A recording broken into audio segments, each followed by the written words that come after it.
The world is ending, but these two goofballs don't care. Taylor and Kyle Opalk aren't here to help you. They're here to talk about nerdy stuff. Welcome to the apocalypse. What up? We're two cool guys looking for other cool guys to hang out in our podcast mansion. Nothing sexual. Guess what? Today, we found two other guys to do non-sexual things in our podcast mansion. What up? With me and Taylor, we have joining us Daniel and Carver, Magic Boys, doing a magic podcast today. Welcome back. It's been a while. Hey guys. What up? What up? Thanks for that very, what do you even say to that? Awkward, hilarious, that was comedic bit that is really original, and I didn't see. And we're definitely not It's sexual. Always Sunny. There's no sexual stuff is not happening. Man, God, they should really make an episode of television in 2008 about this exact thing. Guys, that'd just be like, really funny. How do older men find friends without it being weird and sexual? I was not expecting that. That tickled my funny bone. That was a good one. You win the internet today. All right, I tip my fedora to you. Oh my God, you're so gay. We are gonna do magic today. We're gonna talk about, as usual, the mythic rares in the new set. One of the 5 new sets. I don't actually know how Magic even releases anymore. Not even joking. Like, I don't understand. But it's called Edge of Eternities, is the set we're talking about today. It's just going to be the mythic rares. We're just doing the spoiler shit. It's always fun to do this. Talk about cards, talk about the new mechanics. I think all the new mechanics are covered in the mythic rares. I actually didn't look at that part. But I can't imagine there's going to be one that... so Void's there, Station's there. Is Void there? Whatever Void is? Warp, Void's there. Yeah, Void's like almost one of the first ones. Because yeah. Okay, and then they brought back Affinity. Yeah. The other thing that would be interesting that's different now is there's actually been time since the set's been released, and then because last time we did something like this when we looked at Mythics, the whole set, the set was going to be out soon, but there's already been play in both limited and constructed with some of these cards. That there's already kind of a sense of like, how good or not good is it at first glance is kind of at least some sense. I'll at least have some like semblance of like, oh, this is actually easier to pull off than you think or harder, just because I've seen it a little bit. Just my anecdotal thing. Yeah, I have no concept. So you'll have some. What? So Taylor, you have some insider knowledge. That's kind of nice because I know nothing about the actual viability. I assumed after this podcast, whatever we said was good was going to be good. So this time we'll only be 1% incorrect instead of our normal 2%. So it'll be great. Yeah, I'm looking at some of the standard meta decks on MTG Goldfish, and none of them have Edge of Eternities cards in them, really. Well, standard doesn't count. I would say more so limited knowledge, and then like just individually powerful cards, and like how useful mechanics are. Standard is just a broken format.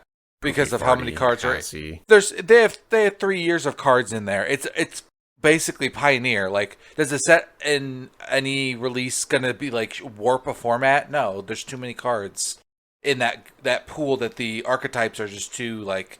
You have to be really powerful to even make it like these mechanics kind of like. Okay, I see. There's an Azorius control deck that's running a good handful of Edge of Eternities cards. But they're mostly just... it's the portable hole enchantment that exiles a CMC 2 or less permanent, and then another one that does the same thing, but on a bigger scale. Okay, never mind, that's boring as fuck. All right. Well, let's get back on track here. Yup. Excuse me? Well, I'm glad we got that recorded. Yeah, me too. Who wants to go first? Who's the most excited? Okay, Taylor, go. Me, because it's also my birthday, so I'm very excited about that. Okay. Eventually, that statement will be true in the future. That this audio will be played on somebody's speakers, even if it's my own, on 612. So that will be true. So I'm just shout out to 612s in the future. Future-proofing it. Yeah. Yeah. He's a liar for 364 days of the year, but that one time it'll be dope. Yeah, but it'll be pretty funny otherwise.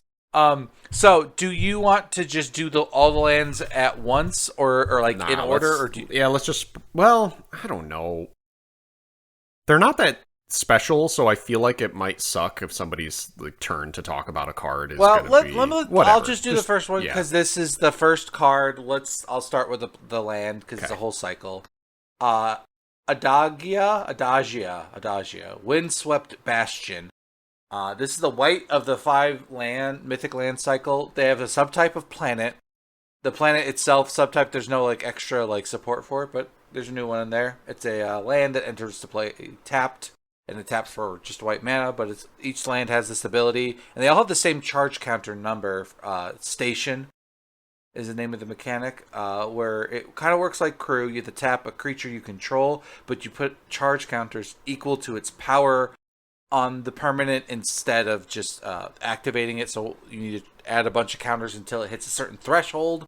Then once it hits that threshold, the new ability unlocks. So for this land, once you have 12 charge counters on this land, it gets an ability for 3 colors and a white. You tap this land, create a token that's a copy of target artifact or enchantment you control, except it's legendary, and you can activate as sorcery. So there's a land in each color. This is the white one, and its abilities, you can create a copy that's of a thing. This is a cool commander card that you put in your other things. Otherwise, it's not really a thing. The whole planet cycles are just they come into play tapped, and they only tap for one type of mana, and some of the effects, like the green, like the blue and the green one, are kind of nuts. So, let's just do all 5 lands. I think. Yeah, I was thinking, why don't, since the lands are extremely similar except for just their little abilities, why don't we talk about all 5 of them and get them out? Okay, so I'll go next. Is the green one, Evendo Waking Haven. So this one is the green one, and its ability at 12 counters is for green and a tap, you get a green for each creature you control. So like a Yavimaya. Gaia's Cradle, thank you. I knew it was there in somewhere. All right, the third one is Cavaron Memorial World. This art, though, God, this art is so sick. Okay, so the red one, its ability is a colorless and red, and tap, sack a land, create a 2/2 colorless robot creature token. Then creatures you control get +1/+0 and gain haste until end of turn. So make it do, give your team haste. The black one is Susur. Oh, holy fudge. Jeez. Susur Secundi, Void Altar. Thank you. Wow. That was really impressive.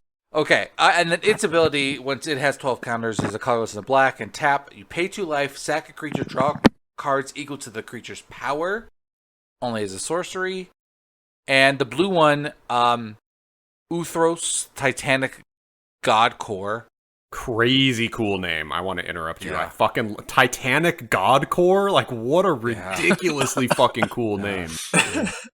No, you know, that's just edgy enough to be awesome. It really is. It's so cool. And then this one is blue, tap, add a blue mana for each artifact you control. So that is the cycle. I think these are all like really powerful abilities objectively. Like, imagine that being on a land? The blue one seems like the most obviously powerful because there's so much artifact like creation and like everything with treasures and maps and fucking whatever food, clues. Like there's an infinite card types that this thing just seems insane that you can get going. And yeah. So, but and also I have a few. Oh, sorry. Go ahead, Kyle. I just wanted to. Because, well, I guess if we're going to talk about 5 lands, we can give this a honest-to-goodness discussion. But maybe what we could do right now is, like, just give a quick... I don't know how... We always do this, the meta conversation of how we should handle the podcast while we're doing the podcast, what the fuck ever. I was gonna, like, I have just a quick thought on each land, and I just wanted to say them. But at the same time, like, I do want people's input, and I want all of you to do the same thing, but I don't know if you guys are capable. Yeah. Go. Okay. You know what? I actually like this idea, but I don't have a thing on each land. You do, so Perfect. let's let you lead this then. The white one is 4 mana tap. Create a token that's a copy of an artifact or enchantment you control. The thing with all these abilities is Station inherently requires creatures in play. So the white one, copying an enchantment or an artifact, it seems like by the time you have enough creatures in play to station this and then use it, I don't know what deck wants to do this. I guess a deck that plays enchantment creatures or plays artifact creatures. So blue-white might be able to support this decently, but number one, all these lands enter tapped and they only tap for one color, so that immediately makes them almost unplayable in any format outside of EDH. It's crazy, but that's just how it is. Like, tapped lands that also require an investment that also only tap for one color, I mean, they're just not going to be playable. So these are all like EDH exclusives at this point. I don't think the white one's very good. Like I said, you gotta invest, you have to have a board state, you have to invest a lot into this, then it just copies your enchantments and artifacts, so I don't know what deck is playing a bunch of creatures that can station this, but then also this copies it. And to be clear, it also makes the copy that it makes is legendary, so you can't keep copying the same thing anyway. So there is a limit, which I think is a very clever limit, how to make it so you can only make one copy of each thing. Agree. But what do you guys think about I'm actually with you. 12. So in the best case scenario, like I think the white one's the worst one of all of these lands. To be clear, I would agree. I'm usually the pie in the sky optimist, and even I'm like, yeah, I don't. It's like an EDH, and I feel like putting one in every EDH deck. Like I could see, like why wouldn't you? Because like you could just you're playing defense. One color. Yeah, I don't even know if I would play this in. I have an EDH deck that plays like a Enchantment Matters deck. And so the only other thing to consider, I guess, is that white's removal is a lot of it is enchantment like removal, and so it can also become like kind of a removal spell. So like I know that effect seems it's really hard to do. I feel like could be really good in a lot of decks, but I also think it's not great. I didn't know it was bad enough to be like I would run a basic over it though. Yeah, at this point, enchantment removal in EDH is actually not good. So like nobody's playing O-Rings or Journey to Nowhere unless you have a specific deck that abuses it, because there is a lot of instant speed white removal that's just really good. You know, you have Path, you have Swords. There's some of those new spells where like you can destroy a creature and then your opponent manifests the top card. Like that's not great, but it's good. There's Generous Gift, the white Beast Within. You know, you destroy a creature and give them a 3/3 elephant, or destroy a permanent. Sorry, kill any permanent and then they get a 3/3 elephant. Like there's a lot of good spot removal. This does add value to like an O-Ring effect where it's not just a 1-for-1 now. It's like you play the O-Ring, you exile a thing, then you clone your O-Ring, but it's really slow and bad, and it's just not going to. What do you guys think about how this can come into play tapped, and then you can like immediately so you have to tap as a sorcery too, which is like a correction from Crew, in my opinion. How Station you have to tap as a sorcery. Oh, Crew, sure, yeah. Sometimes you can do really weird things where like you have with Crew, you have a vehicle up and you have a creature up. They can't kill your creature because then you can crew the vehicle. It makes combat really weird. Like it makes your Crew's actually weirdly way better defensively than Station. So let me reframe your thought potentially here on Station. Yeah, I think Carver, shut up. I think Station is the improved version of Level Up and not Crew. Oh, interesting. No, and I agree with that. I agree that it's closer to Level Up. I think it's like deceptive. Version. What the problem is, I think, is it looks like Crew, but I think it really isn't. Yeah, and it's like I think the sorcery speed, the high investment. It's permanent, all of those. That's what Level Up was. You know, you could only level up as a sorcery. Yeah. You had to, you know, it gained the levels, quote unquote, the level counters. So you did it slowly over time. That's just what this is. But the tapping the creature thing makes people think it's like Crew, but I think it's way closer to Level Up. All right. Well, thank you for correcting me. But now that I wasn't correcting. I was just trying to reframe how you thought about it. I'm being a poop butt. No, so I'm trying to think of how this Adagia, specifically this one, might work in like my Afara deck. Like if I played this and it entered tapped, and then I chose to take like one of my big creatures that are, you know, enchanted with an ethereal armor or something, and just tap that and get it all the way up to, you know, 15 or whatever right away.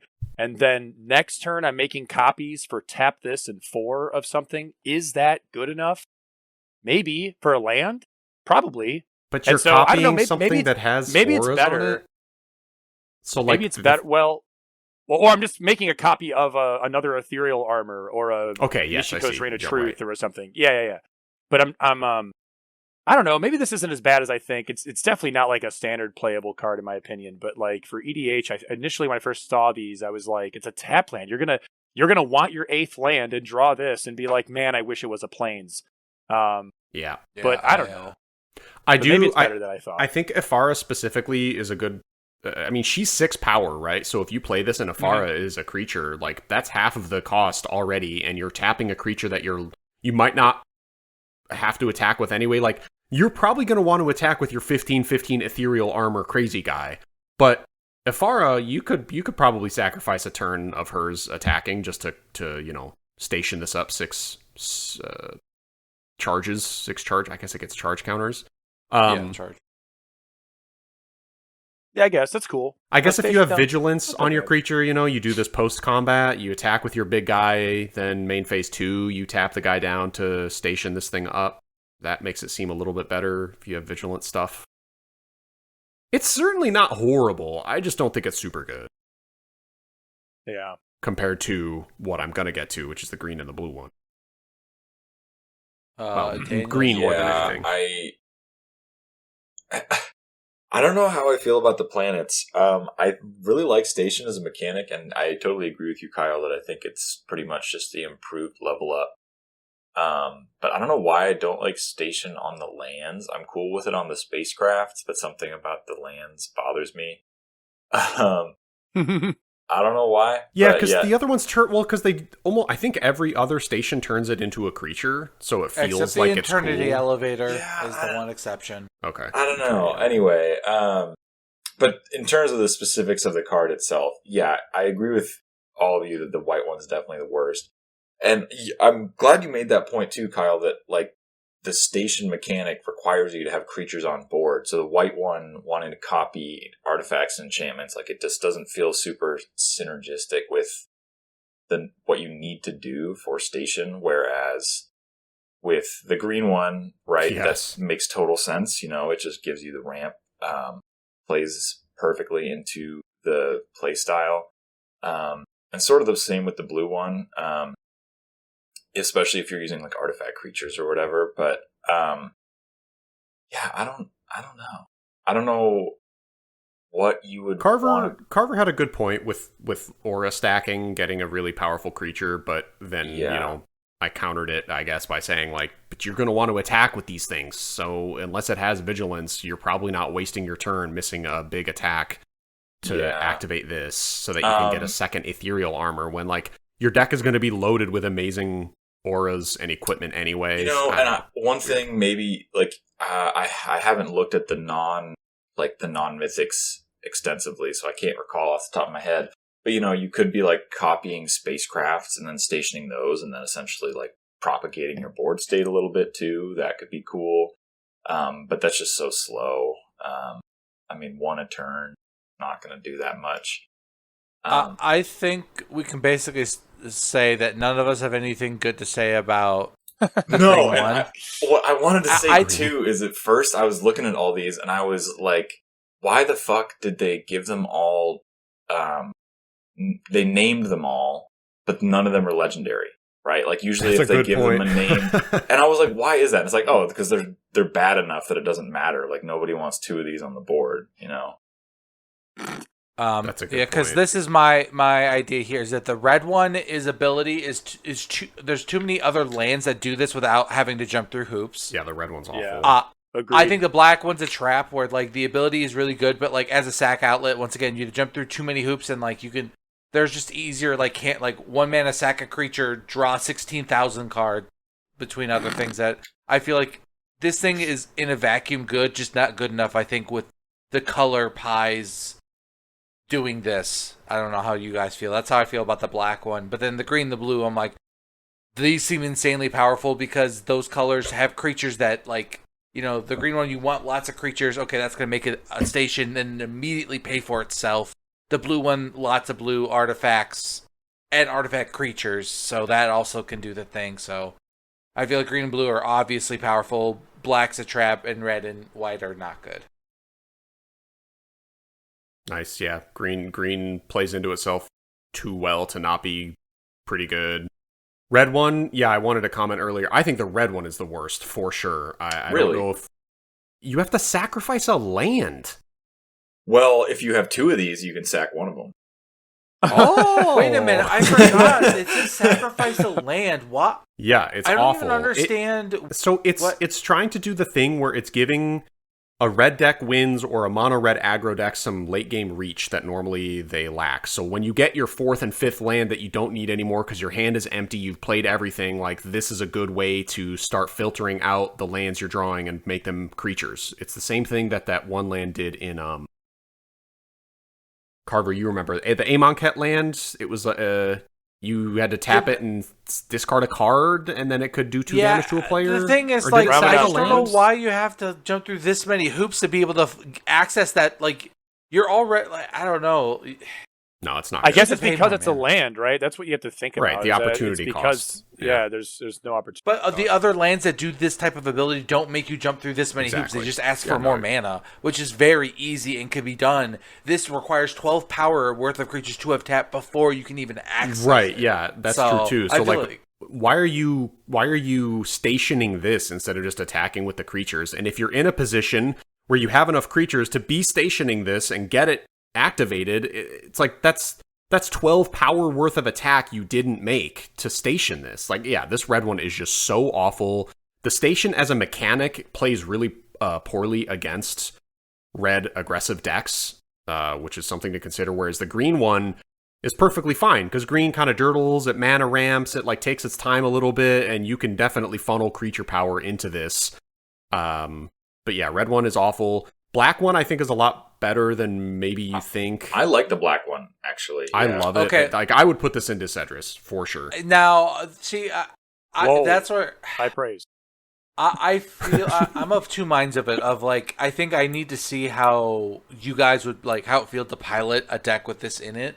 Is that I feel like by the time you need this, like... You have to do so much to make this accessible. And then by that time, like, I feel like you will... That's like an overkill, the amount of hoops you have to jump through to get these extra cards when you can rather probably just make your deck more, I don't know, efficient, or just wait a turn and get... I don't know, it just feels... Drawing equal to power is immensely powerful. And something to consider, too, that we didn't quite mention is that you can station summoning sick creatures. So... It does become easier to like play this early in the game, and then the turn I play Cedrus, I just immediately tap him and funnel 5 counters onto the land, right? So that something like that is very plausible. Any other bigger creature that I'm playing that has a good ETB, but then I can't attack with right away, funnels into this really well, because Cedrus is just so high power that, like, if I'm hard casting a Noxious Gearhulk, for example, you know, I kill something, I get its big effect, and then I tap him and put the 5 powers worth of counters on Suser.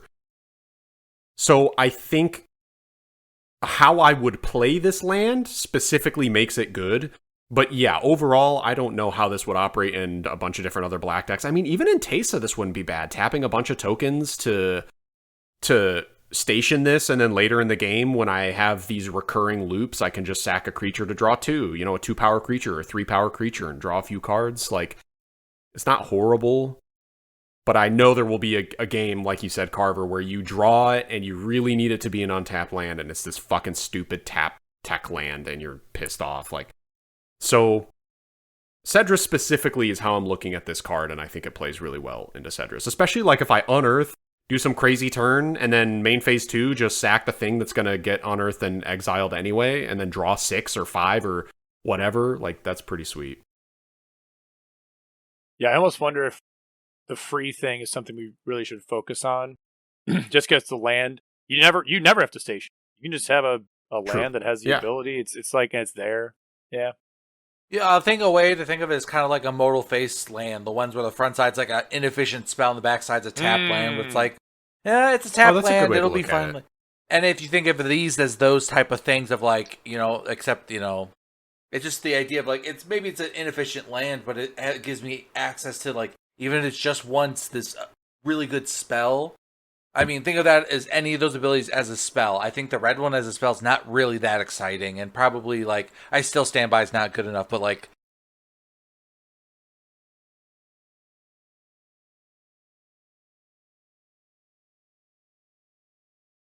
Well, his Audacity is probably recording him, but we cannot hear him. I think his internet went out or something happened. I'm not sure. Yeah. Taylor got sucked into the void.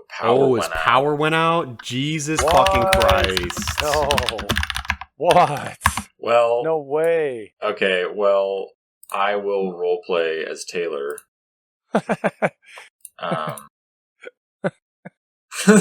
Great, strong entrance here. Damn, that's a fucking bummer. Wow. Well, R.I.P. All right, yeah, I guess we just go without him. Fuck, that sucks. Maybe he'll be able to get get the his power back. Yeah, and come. Yeah, it's okay. It could be quick. And then the last land we'll just talk about here, Uthros Titanic God Core. I think that name is incredible, and it's wasted on a land that's not going to be played by a lot of people. I do think this has the weird problem where it's actually not going to be as easy to station as you would think. Like, the green one is just so perfect. It gives you mana for your creatures, and your creatures station it. It's perfectly, like, cyclical and synergistic. The blue one, like, yes, you can get tons and tons of artifacts, but you don't necessarily have the power on board to station this, to abuse that. Absolutely. So, that's the problem I have with this one. Yeah, I think it's a cool cycle, though. I mean, like I said, for some reason I don't really love the station on a land, but I'm cool with it. They are. I think Taylor said this. They are also beautiful. They're like all of them. Yes, really cool art. They are. The art is really cool. I think Cavaron, the red one, and Uthros, the blue one, are my favorites. Yeah. Although, I mean, Avendo is really cool too, but it's not as badass. All right, cool. Do you guys want to move on past the land cycle? Next. All right, so let's just go back up to the top of the alphabet and go to Alpha Rael, or however this guy's name is pronounced. That's what I would say. Okay. Who wants to start? Sorry, sure. I'm still typing to Taylor to try to, like, figure this out. You guys. Okay. Read. Are you cool with us kind of keep reading cards, Kyle? Yeah. Okay. The issue is, like, the first, however many minutes with Taylor talking, it's going to be weird if his power went out and his PC crashed and it didn't, like, save it. If he can't recover it, it might just make the first 20 minutes of this podcast unlistenable. Okay, well, in case that happens... I see what you're saying. Yeah. Because you're going to have, like, these weird, awkward silences where nothing is... Yeah, because I'm not going to have his audio to put in. So, yeah, in that case, maybe we'll have to start it right here. Yeah, so in that case, we just make it so it's a podcast where we talk about the mythics minus the land cycle. So it actually works out really well that we started with that. So you might just have to re-record the intro, or then, like, maybe edit out that chunk or something. But. Yeah, something like that. But that's all right. Okay, let's just keep going here, though. Yeah, okay, sounds good. Well, then next, cool. I'll start us off then with Alpha Rael Stone Chosen. I hope that's how you pronounce it. So he's a 5 mana. It's 3 generic mana, 2 black mana. He's a 3/3 legendary creature, human cleric. And his text reads, he has ward, and the ward cost is discarding a card at random, which I love that. I don't know if they've done that before. A random discard, I think that's the first time. And then he has the void ability, so whenever he attacks, if a non-land permanent left the battlefield this turn, or a spell was warped this turn, the defending player loses half their life rounded up, which is seems really powerful to me. I mean, a 5 mana 3/3 is I feel like that's kind of one of my least favorite, like oh yeah, that's a horrible stat line. Cost for stat combos. I hate that. And he has no keywords, which is and like is having ward a keyword. Maybe ward is a keyword, but you know what I mean. Yeah, but having no evasion, no death touch, no menace. Yeah, he's just a little 3/3. and you have to attack to trigger his ability. But that ability is really strong. I mean, wiping half your opponent's health before damage is dealt on combat is significant, obviously.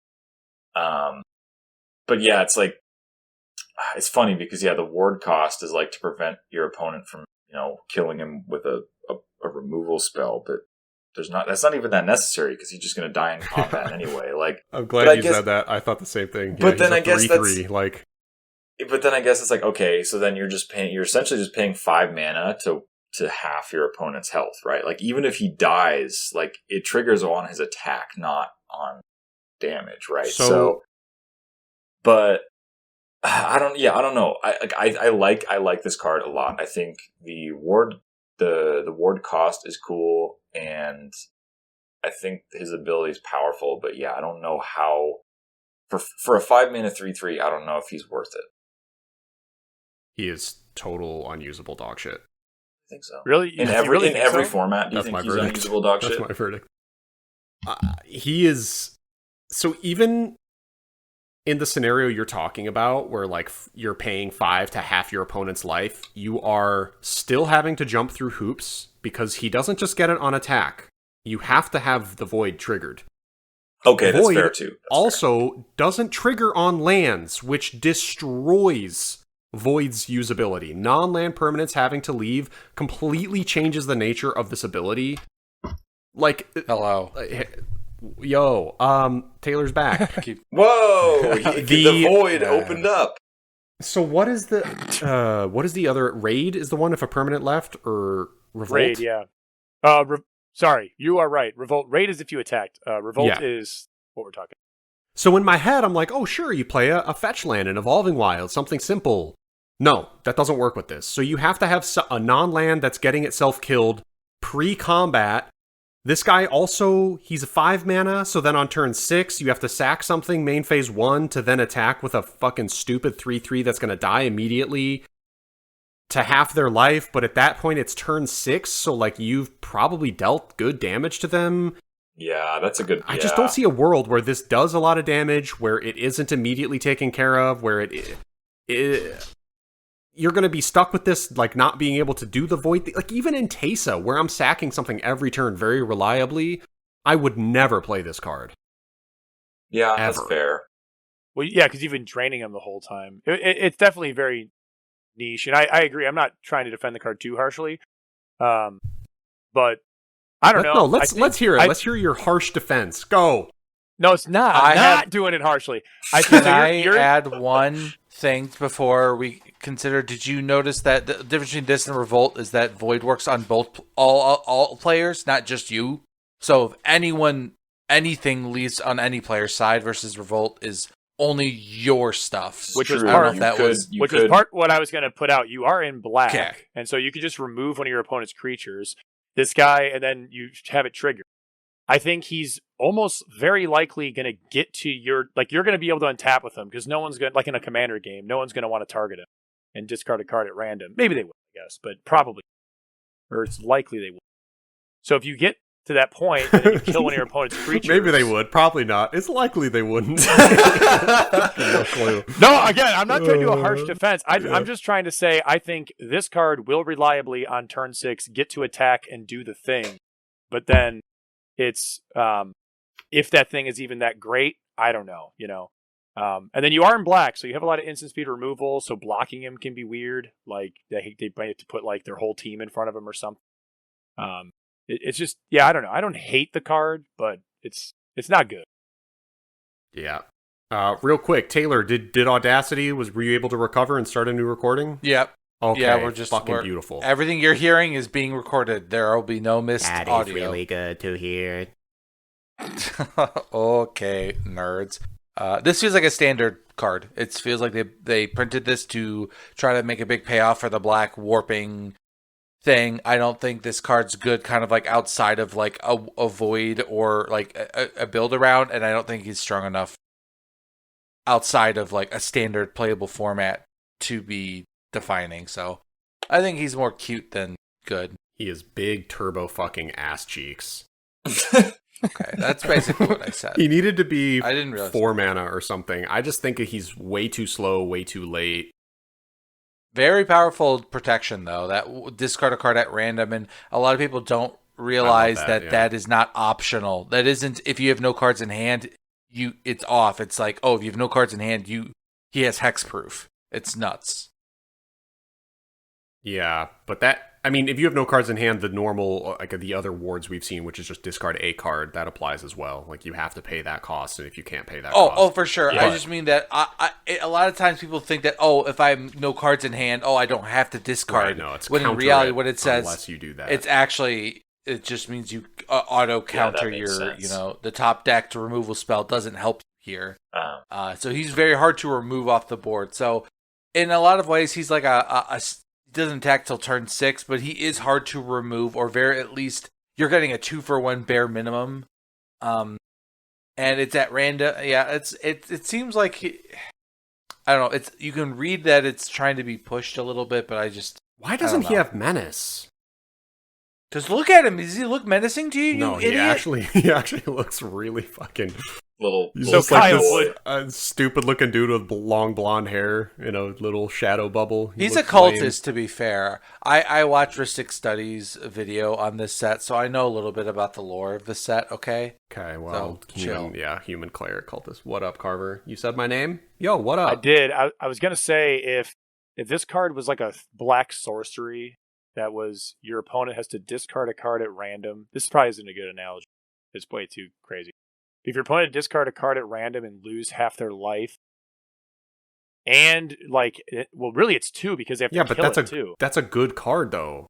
This is not that card that you're about to describe. It's not the same. It just doesn't work. You have to play this. You have to attack. You have to trigger void. Yeah. And of course, it could trigger multiple times if there's some crazy world where this nukes them for half of their life on the first attack and they still can't deal with it. They still don't want to pay the random discard ward cost to remove it, and then you get to attack again. Maybe there's a world, but slow, bad, awful. Moving on. That's what they called me in high school. Moving on? I actually went to school. No, slow, bad, useless, moving on. Slow, bad, awful, moving on. Yeah, that was pretty good for my self-esteem. Carver, you want this next? Which of the next 2 cards do you want? Well, I'll give you the big spacecraft if you're going after me. So yeah, sure. I'll do the so next card on our list, next mythic in the set, say white mythic, Cosmogrand Zenith. It is 2 generic mana and a white, so 3 CMC. A human soldier. Whenever you cast your second spell each turn, choose 1, create 2 1/1 white human soldier creature tokens, or put a +1/+1 counter on each creature you control. This card is kind of great. It's just simple, and it's a 2/4 as well. You forgot to mention. Power and toughness is 2/4. So not nothing to write home about for 3 CMC these days. But I think that ability is really good. I mean, casting 2 spells a turn is really easy, in my opinion, nowadays, especially with warp and other things that are minimizing the cost of things. And so I think this card's good. It's just going to build a board really fast. You can trigger it on your opponent's turn if you have instant speed stuff to do.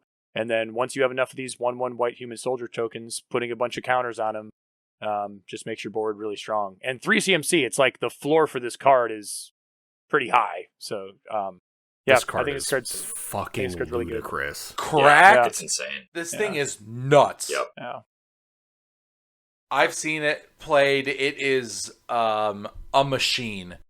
It is fast. It's not legendary, so if you have 2 of these in play, it's also insane. Having 4 health instead of 3 is a big difference because a lot of removal hits 3. So buffs itself anyway, too. It's your whole board. Bare minimum, it's always good to put out 2 1/1s, and it's obviously a token deck guy. And it's just, I don't know. This thing's crazy. All of these 3 mana. I love token guys. Are always so pushed. It feels I don't know. This guy I'm feeling something in my belly for this card. It does something to me.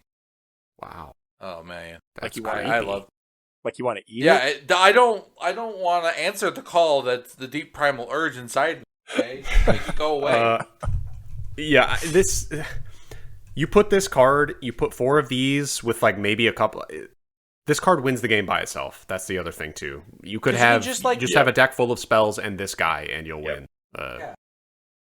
You have cheap protection spells, put some draw spells, removal stuff, protect this guy when you play him. Token makers on and spells. I'm talking I'm talking about a stupid deck that people wouldn't even play. You put this in an actual real good deck. I mean, I can't believe how good this card is. Yeah, I love this one. This one's really strong.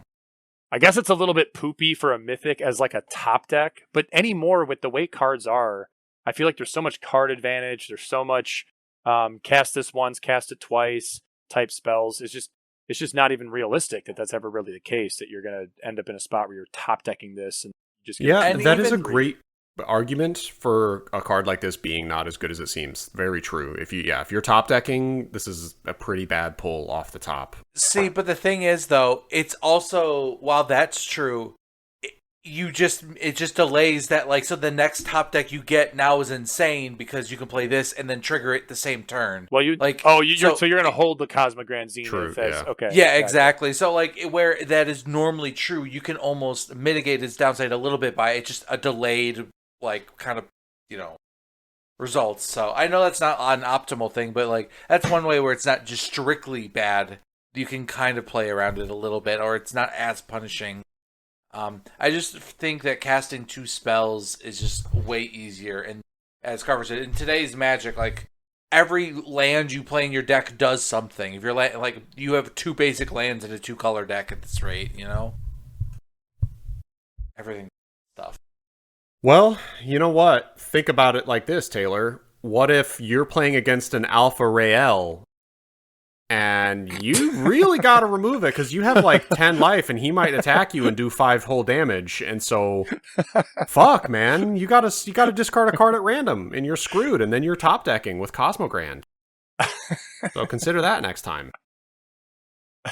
You're right. I actually didn't consider that very specific scenario in which I know you didn't. I have been depicted as the loser, and therefore I am. So damn.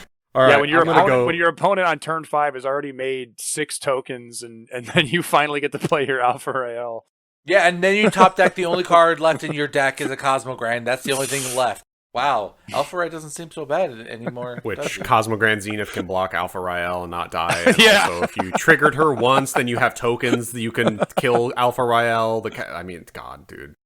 These 2 cards next to each other is actually very hilarious. How bad Alpha Rael is. And he's Alpha legendary Rael as well. Yeah, he's the legendary one. Why is that? He's the leader of the lore of the that worship that black hole planet. This is the guy. This is their leader. This is the guy chosen by the stones or whatever. He's currently the cool. waging. Yeah, so this is the leader of the ability. So that's why he has the void ability. But yeah, sorry about that. Damn, they hitched their wagon to the wrong, really, really pretty guy with blonde hair. Yeah, wrong anime boy. All right, Daniel, you got anything to say about Cosmogrand Zenith? Nah, dude. Now or forever hold your... I feel like you kind of... Yeah, I agree with everything that's been said. I think I'm on Kyle's side. This card's just kind of fucking ridiculous. It's, Yeah, I don't... Like, dude, there's so many white token decks that are already, like, insanely good, and they just print this shit. Like, come on. Yeah. Yeah, any cantrip just makes the second spell thing easy, which everything does now. Everything fucking draws cards, generates extra value. And then we haven't gotten to a card yet, though, but Warp, I think, makes this especially... Even if you are in a scenario where you're top decking, you could be holding a Warp card, like keeping it in exile, specifically to like help you with the Cosmogrand issue if you ever are in that situation. Yeah, I was going to say, there's another mythic we're going to talk about soon, another white mythic that plays super well into this, so... I just want to let you guys know I watched someone lose a game because the white player attacked with his board and he Elspeth smited his own creature to give his whole team a buff to kill the opponent. And it's just this card is nuts. Using a kill spell to kill your own guys is often such a powerful play that it's the objectively correct one. It's nuts. I don't know. I'm just saying this might be one of the strongest white cards that like I can see playable in all formats. Like I think it's playable in standard, it's in a bomb and limited, and it's EDH playable, I think, in the right shells. It's also human, so it's obviously insane in human decks too. Also, so it's, it's not each of your turns, I just realized. It's every turn. So if you do have a handful of shit, you can just pump this thing the fuck out. Like, and white is just so cantrip heavy as it is, so it's just like... There's a lot of flicker stuff, there's rebound, yeah. It just seems so great. Like I don't. I'm gonna go next though. Talk about a not so great card. Next card is Dawn Sire, Sunstar Dreadnought. It is an artifact spacecraft. It's 5 mana. It has station.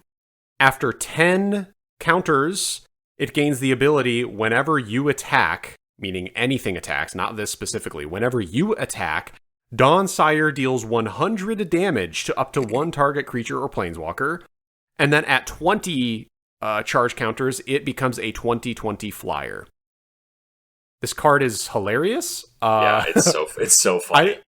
I like it. It's cool. It's definitely slow, not super good. I do like that it triggers on you attacking, so it still has value as, an artifact that once you get to 10 counters on it, it's not like you have to wait for 20 for it to attack. So there's a world where you just play this for 5 and you station it up to 10 and then just start, insta-killing stuff Stuffy whenever doll, you attack. anyone? What? Stuffy doll. Oh, yeah. That's all I ever think of when I see this thing is shoot my stuffy doll for 100. Yeah, I have that that card in my new red-black, my Rakdos enchantment deck, that when it takes damage, you deal that much damage to something, so you could definitely be Taunter? Yes, Brash Taunter, thank you, Carver. Yeah, could definitely just attack with Brash Taunter, trigger this, do 100 damage to it, and nuke somebody. That's a very fun idea. Yeah, this card's cool. It's fun, but not super good. Yeah, I mean, it's shocking. It's shocking. There's 3 20s, 4 20s on it. There's a 100 on it. Yeah, true. In terms of actual numbers, there is a lot of big numbers on this card. Yeah, this really is the Yu-Gi-Oh set. They're putting 20s, 100s, and then they're printing cards at multiple rarities. Like, come on. Y'all are just not paying it. They've already printed Giant Cactuar where he attacks for 10,000. So we're already there long ago. This is definitely... Well, that wasn't that long ago. That was, like 3 months ago? Nice. All right. No one's got anything to say. All right, go ahead, Taylor. I didn't think that bit was worth following up. Card. Just that... the general idea that this card is fun, not good, is the, I think, correct conclusion to come to. And I think there are decks in which this could be a good piece in it, but it's like, it is a lot of investment and it is a little goofy. But I do kind of like this idea that it's basically when you attack, destroy target creature. But it's more flexible than that. And there's just more interesting gameplay versions of that. It would almost be kind of interesting if there were a lot more kill spells that just said like deal 50 damage. Like that would be, I don't know, there are a lot more like fringe cool side things you could do with a card like that than to just destroy target creature, you know what I mean? So I kind of like that it's formatted this way. Yeah, I'll never forget kind of to your point, Taylor, a little bit, like seeing the -13 on Tragic Slip and being like, that's so cool. Like it's never that necessary, but it's just kind of badass. So yeah, seeing higher numbers on cards is always pretty sick. I wish this thing had like just a something when it came into play, like draw a card. Or, I'm surprised there's no ETB. Yeah, this is like I think that would make this card a lot better if it was make a 2/2 or something to help start stationing it or something, like anything. It's very weird to me. This card has all these massive numbers on it, and it's probably one of the marquee cards of the set. And it's like kind of bad. It feels like it should. Yeah. It feels like it should just have. You know what I just realized? This is Behemoth. What is the 8 mana over on your team when he ETBs? What is that guy called? Craterhoof. This is just Craterhoof Behemoth. You already have a board that is going to be able to trigger this thing. Then you use it as like an end, like win the game type thing. No, I'm saying that like that's the only way to look at this thing, because you're right. Because otherwise, it's a 5 mana do nothing. But if you have a 5 mana it then have at least 10 power worth of things to already station it. Like, that's the only scenario in which it does anything on the turn it enters, is if it can be stationed. Like, that's what I'm saying. It's like, that's the only way that I think you can design this card to make it. Otherwise, it is 5 mana, do literally nothing. And if you think of it like a Crater Hoof, like, and you set it up so that you only play it to win the game, then I don't know. That makes sense to me. Maybe they were thinking about this, like, people are going to use this as a commander, and then because you're building your deck around it, it's like, maybe you wouldn't want it to come into play and make 2 robots or whatever, 2/2/2 robots.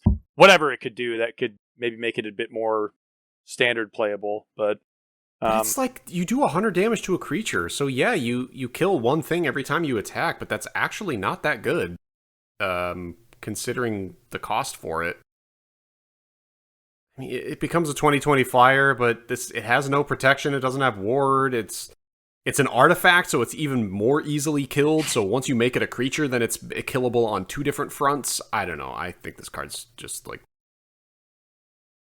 really not great. Oh yeah, no, it's bad. What? No, I was just saying. I was just imagining it as a combo piece. It's not really like a mid-range card. I think it's much more of like, you only cast this when you're ready to activate it the turn you I would say it. Otherwise, it's I just think that the unplayable. Crater Hoof Behemoth is not a good combo, because Crater Hoof is almost always cast this, you win the game. No, this no, no. card's like, I cast this and then misrepresented. do something else, then another thing, then slowly do something, and then maybe win. This card is more like that. No, it's not even. I don't know. Were you gonna say Mirage? No, well, it is like that. No, I was going to say it's more like that white enchantment from Final Fantasy that we talked about that's like 8 mana and it makes a bunch of tokens, and then eventually all the tokens get buffed. It's like very slow, but they're sort of inverse. I don't know. No, Kyle, I hear you. My what I was trying to point out was that you only play it in a deck in which it acts like a Crater Hoof Behemoth, where when you play it, you are winning the game I'm that just saying, turn. But okay, so you would play it in a deck that specifically has Brash Taunter effects where you're trying to nuke somebody, I guess? Yes, I just could not think of... Okay. I don't play a lot of Commander. Yeah. I was just like, I know that's the card that if you see at ETB, you lost the game. Yeah, like, you this is see like, it and it's resolved. It's like, I killed you. That's the only way that you... That's what I think this card works in. Otherwise, you're right. It's so fragile. So fucking fragile. What is no that protection. One card, the one where you cast spells and gain life, and then you pay 50 life to deal 50 damage or whatever? Aether Flux Reservoir. Aether Flux Reservoir. This card is more similar to that to me. But let's just go next, because we're running out of time and we're just fucking meandering about these dumbass cards. Okay, I'm next. Taylor, Devastation Onslaught. Ooh, I love a good red double X sorcery. Create X tokens that are copies of target. It's double artifact X and creature. 1 red. Oh, did I have to say that? No, you did not. Well. And so 1 red double X, create X tokens that are copies of target artifact or creature you control. These tokens gain haste. Sacrifice those tokens at the beginning of the next end step. That's boring, but it seems like it's a good in some combo deck that makes you win on the spot. I don't know. Probably. Seems insane. Yeah, I think this card is extremely strong. At its absolute lowest end, it's 3 mana to make a hasty token of something. That's really good. Yeah. I guess what I mean is like it's like obviously good in the ways that it is, but I can't even think of those puzzle pieces. I mean, I'm just agreeing with you. You said it seems insane, and it is. You say that, but like red and blue are different, but you say that like there's quite a few blue cards that are like Cackling Counterpart, like 1 and 2 blue to make a token that stays in play. So it doesn't have haste, but it doesn't leave. So sometimes obviously haste this is important, but obviously no, it is, and obviously this card can scale. You can do like X's 3 or whatever for if you put 7 mana into it. What I don't like about this card is it has a single target. So somebody can interrupt you, like they can just kill your target. You can spend 7 mana, they kill your target, and it's just I don't know, like this card feels like on the low end, maybe 3 mana to make 1 token attack is okay. But I feel like the more you start investing into it, I guess it's just more risk, more reward type thing, which maybe is the nature of X spells anyway. But yeah, I don't know. It's fine. It could be explosive. I'll probably put it into a Brutaclad, an EDH deck I have. I'll probably throw it in there. But I don't. Kyle, you think it's like slam dunk awesome? I don't know. I guess When you do put it that way, it is interruptible. It does scale exponentially, so it makes it get really expensive. Of course, I'm looking at it in the lens of Cedrus. I'm like unearthing an Inferno Titan, and then I'm like cloning it 2 more times, and like the game is just over. I swing for 1 million and deal 1 million, and that's really fun. I think this is just a very polarizing card. It's kind of like this feels like a me card. Off. Yeah. It's a U card. If it resolves, you're probably winning because you're doing this on turn 7 or 9, and you're getting 5, 4, 3 tokens of your best creature in play that hopefully ends the game.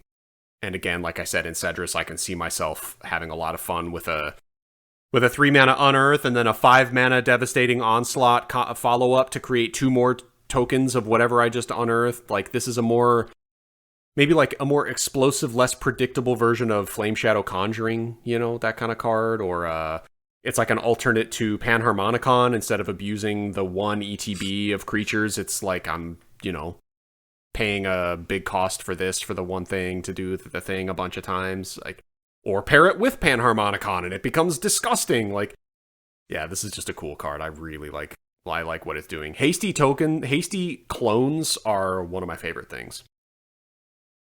Yeah, I think this guy's going to be really fucking good. I feel like there's so many red creatures that have reasonably strong enter the battlefield effects for a pretty cheap cost. So you can like get them down on turn 2 or 3, and then 2 or 3 turns later you drop this and get 3 or 4 copies of them. Like, I don't know. I was just on my phone Googling it and I couldn't find it. But I feel like there's a goblin that has an insane ETB effect that would be really good paired with this card, but I couldn't find it. But anyway, yeah, I don't have too much more to say, but I think this will be very strong. That's it for me. Everything I touched, it seems like a Kyle card for sure. Yep. I don't know who's next after me because I died. It was me, I guess, right? Died. Okay, cool. So our next one is Exalted Sunborn. It's a 5 mana creature. It's 3 generic mana and 2 white mana. It's a 4/5 angel wizard, and its text reads, it has flying and lifelink, and if 1 or more tokens would be created under your control, twice that many of those tokens are created instead. And then it also has Warp 2. So, the Warp cost is 1 generic and 1 white mana. This card is really fucking cool. And when we were talking about Cosmic Grand Zenith earlier, this is the other white mythic that I think pairs extremely well with it. I mean, Cosmic Grand Zenith, if you have that out on the battlefield and then you play some white spell and then warp Exalted Sunborn out, you're going to get 4 2/2 white or 2 or 4 1/1 white soldiers off that. Oh my god. Yeah, I like this card a lot. I don't know. Flying and lifelink is definitely one of the most punishing keyword combos as well. I don't know. Yeah, I don't know what would be the downside of running this card. So what I find is interesting, they did this with a bunch of rares too, is they have a lot of like iconic enchantment effects on these creatures. Like this is like, I forget the name of the enchantment where it's like whenever you make a token, make Anointed double. Procession. Anointed Procession, thank you. And then like there's a blue creature that has the Panharmonicon text as well, but they give them Warp, where it's like a cheap kind of half price version to get that just for 1 turn, for 1 like kind of explosive turn, and then later as kind of like, the creature with the enchantment effect on it. So I like that, and that's what makes it cool, is you get a temporary version of that effect, and these are the great creatures to have with paired up with those planet lands or any other station things where it's like, what are you going to do with a creature that's going to disappear at the end of your turn anyway? So those are great. That's what station is built around. So oh yeah, and that I just think I think that these things are just this card also just seems strong. A 4/4 flying lifelink is a game-ending threat on its own. Just like in a standard game, maybe not so much in Commander, but like it's certainly at just without any other effects, 5 mana, 4/5 flying lifelink is something you have to answer or you win. So I think this card's pretty sweet. Taylor, that is a great point that I kind of didn't think about, that you can warp something really? in for cheap and then use that temporary power to station something. That's a really good yeah, really that's good why point. the numbers are deceptively high on these things, is that you just think about when warp's in play, that goes really quickly as well. And that also is what makes Void really powerful, is warping technically triggers Void as well when the creatures leave. Some Void cards, not all of them. It says on Void that if you warp something, that triggers it. Oh yeah, because this is if you warp them in. Duh, I forgot. That's why. But you're right. For both reasons, I guess it would trigger. Yeah. Yeah, so that's just something to consider. Like, I don't know if it changes the power level of too many things we discussed, but it is easier to station these things when you consider the set adjacent to it. But this card is fucking crazy. Yeah, it's insane. Yeah, Exalted Sunborn is nuts. I'm a bit sad that this is how they finally bring back Exalted, but you know, shut the dude. So true though. At the same time, God, I want Exalted so bad. I know. Dude, this art is great too. Really pretty. Oh, Kyle, I can tell you why. It's because the angels in this universe are not literally angels. It's like beings made of actual cosmic light, and they're the closest to what we consider angels. So it's kind of like that's why they're all like these rainbowy colors, is because they're beings made of pure prismatic light and stuff. Okay. So it's pretty sick. Yeah, they're like instead of being, you know, like the eldritch beings are whatever. I'm just equating them to that. They're like they're familiar in a way, but they're also like otherworldly in a different way. Yeah, and this artist Scott M. Fisher is iconic. He has done so many cool things. He did Figure of Destiny way back in oh shit. Okay. Morning Tide. He did awesome. he did A Dark Confidant. Yeah, this guy's a really, really good artist. It's really good art. Yeah, that line of text is just how you make any card cost $20 or more. If one or more tokens would be created, create twice that many instead. Like that sentence just instantly is a $20 bill, no matter how you square it up. And this thing is modular on top of it. It doesn't need warp. Why the fuck does it have warp? But it has it. An 8-point life swing every turn. That's really hard to deal with because it is flying. So you're likely just taking the damage and they're gaining the life. And even if you can swing back, I don't know. Yeah, this card is just ludicrous. You know what you could do is you could concede. Okay. Well, my playgroup actually you can concede only at sorcery speed. Here, you play a red-white deck, and then you warp in Exalted Sunborn, and then you Devastating Onslaught and make copies of Exalted Sunborn. Then you double those copies, but then when you sacrifice the warped one, you get to attack with all the others. That's kind of a good point. You don't sacrifice the warp things; they just get exiled, and then you can recast them later. Right. But no, that's kind of cute. I mean, what does that world look like? You warp in Exalted Sunborn for 2, and then you onslaught it for 5, and then you'd create 2 tokens of Exalted Sunborn. So then you would have. No, you'd create 4 copies because you double it. Yep. And so then you would attack. You'd swing for. That's how that would work, right? Yeah. So then you swing for 16. Yeah, that would be really, really, really good. A little 7 mana 2-card combo there. Pretty cool. Anyway. Yeah, I didn't even think about how good Devastating Onslaught is with Warp. Obviously, I mentioned it with Unearth because Unearth is a cheap way to worker stuff, but Warp specifically within its own set. Synergizes really well with Warp. I want to talk about Warp. I fucking love it.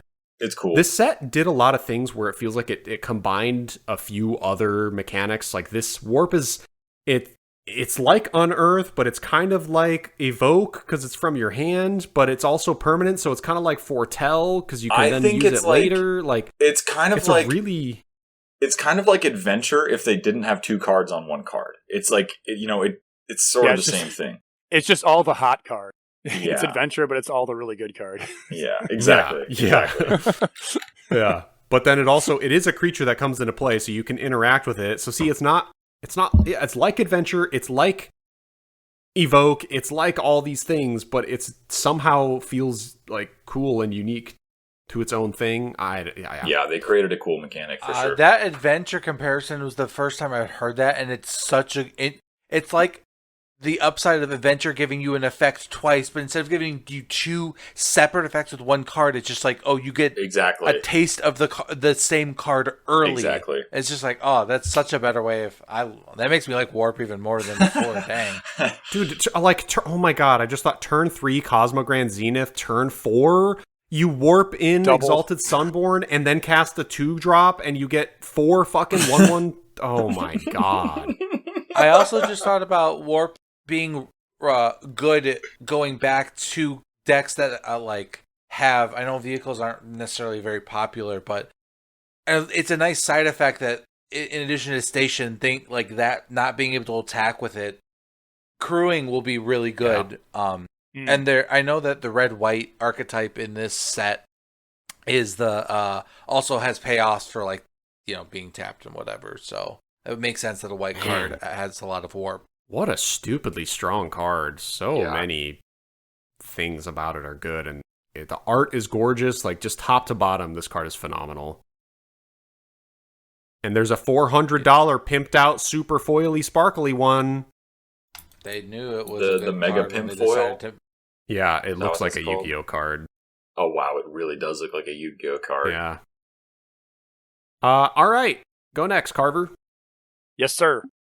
Next mythic is Famished Worldsire. It's a green card, 5 generic mana, and then 3 green mana.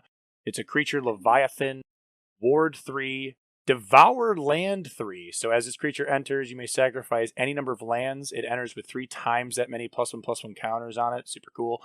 When this creature enters, look at the top X cards of your library, where X is this creature's power. Put any number of land cards from among those cards onto the battlefield tapped, then shuffle, and it's a 0/0. So this card is super cool. I don't know if it's great, but I think it's cool.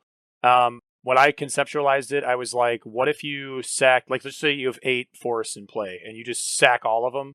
You get 24 counters on them, and then you get to look at the top 24 cards of your deck. You probably replaced and better the number of lands you have into play, triggering a bunch of landfall stuff if you're playing in a deck with a bunch of landfall stuff. This card is just, again, one of these big number cards. Feels really cool, probably really splashy and fun. I like this card. What do you guys think about it? I think it's sweet, and like you were saying, if let's say you sacrifice all 8 forests to it, and you search for 24 cards, or search through 24 cards, you replace all those forests. Not only are you getting all those landfall triggers, but then all your draws for the next, 24 turns or whatever, you're not going to hit any lands, right? You're going to be getting to the meat. I love this card. I think it's super fucking sweet.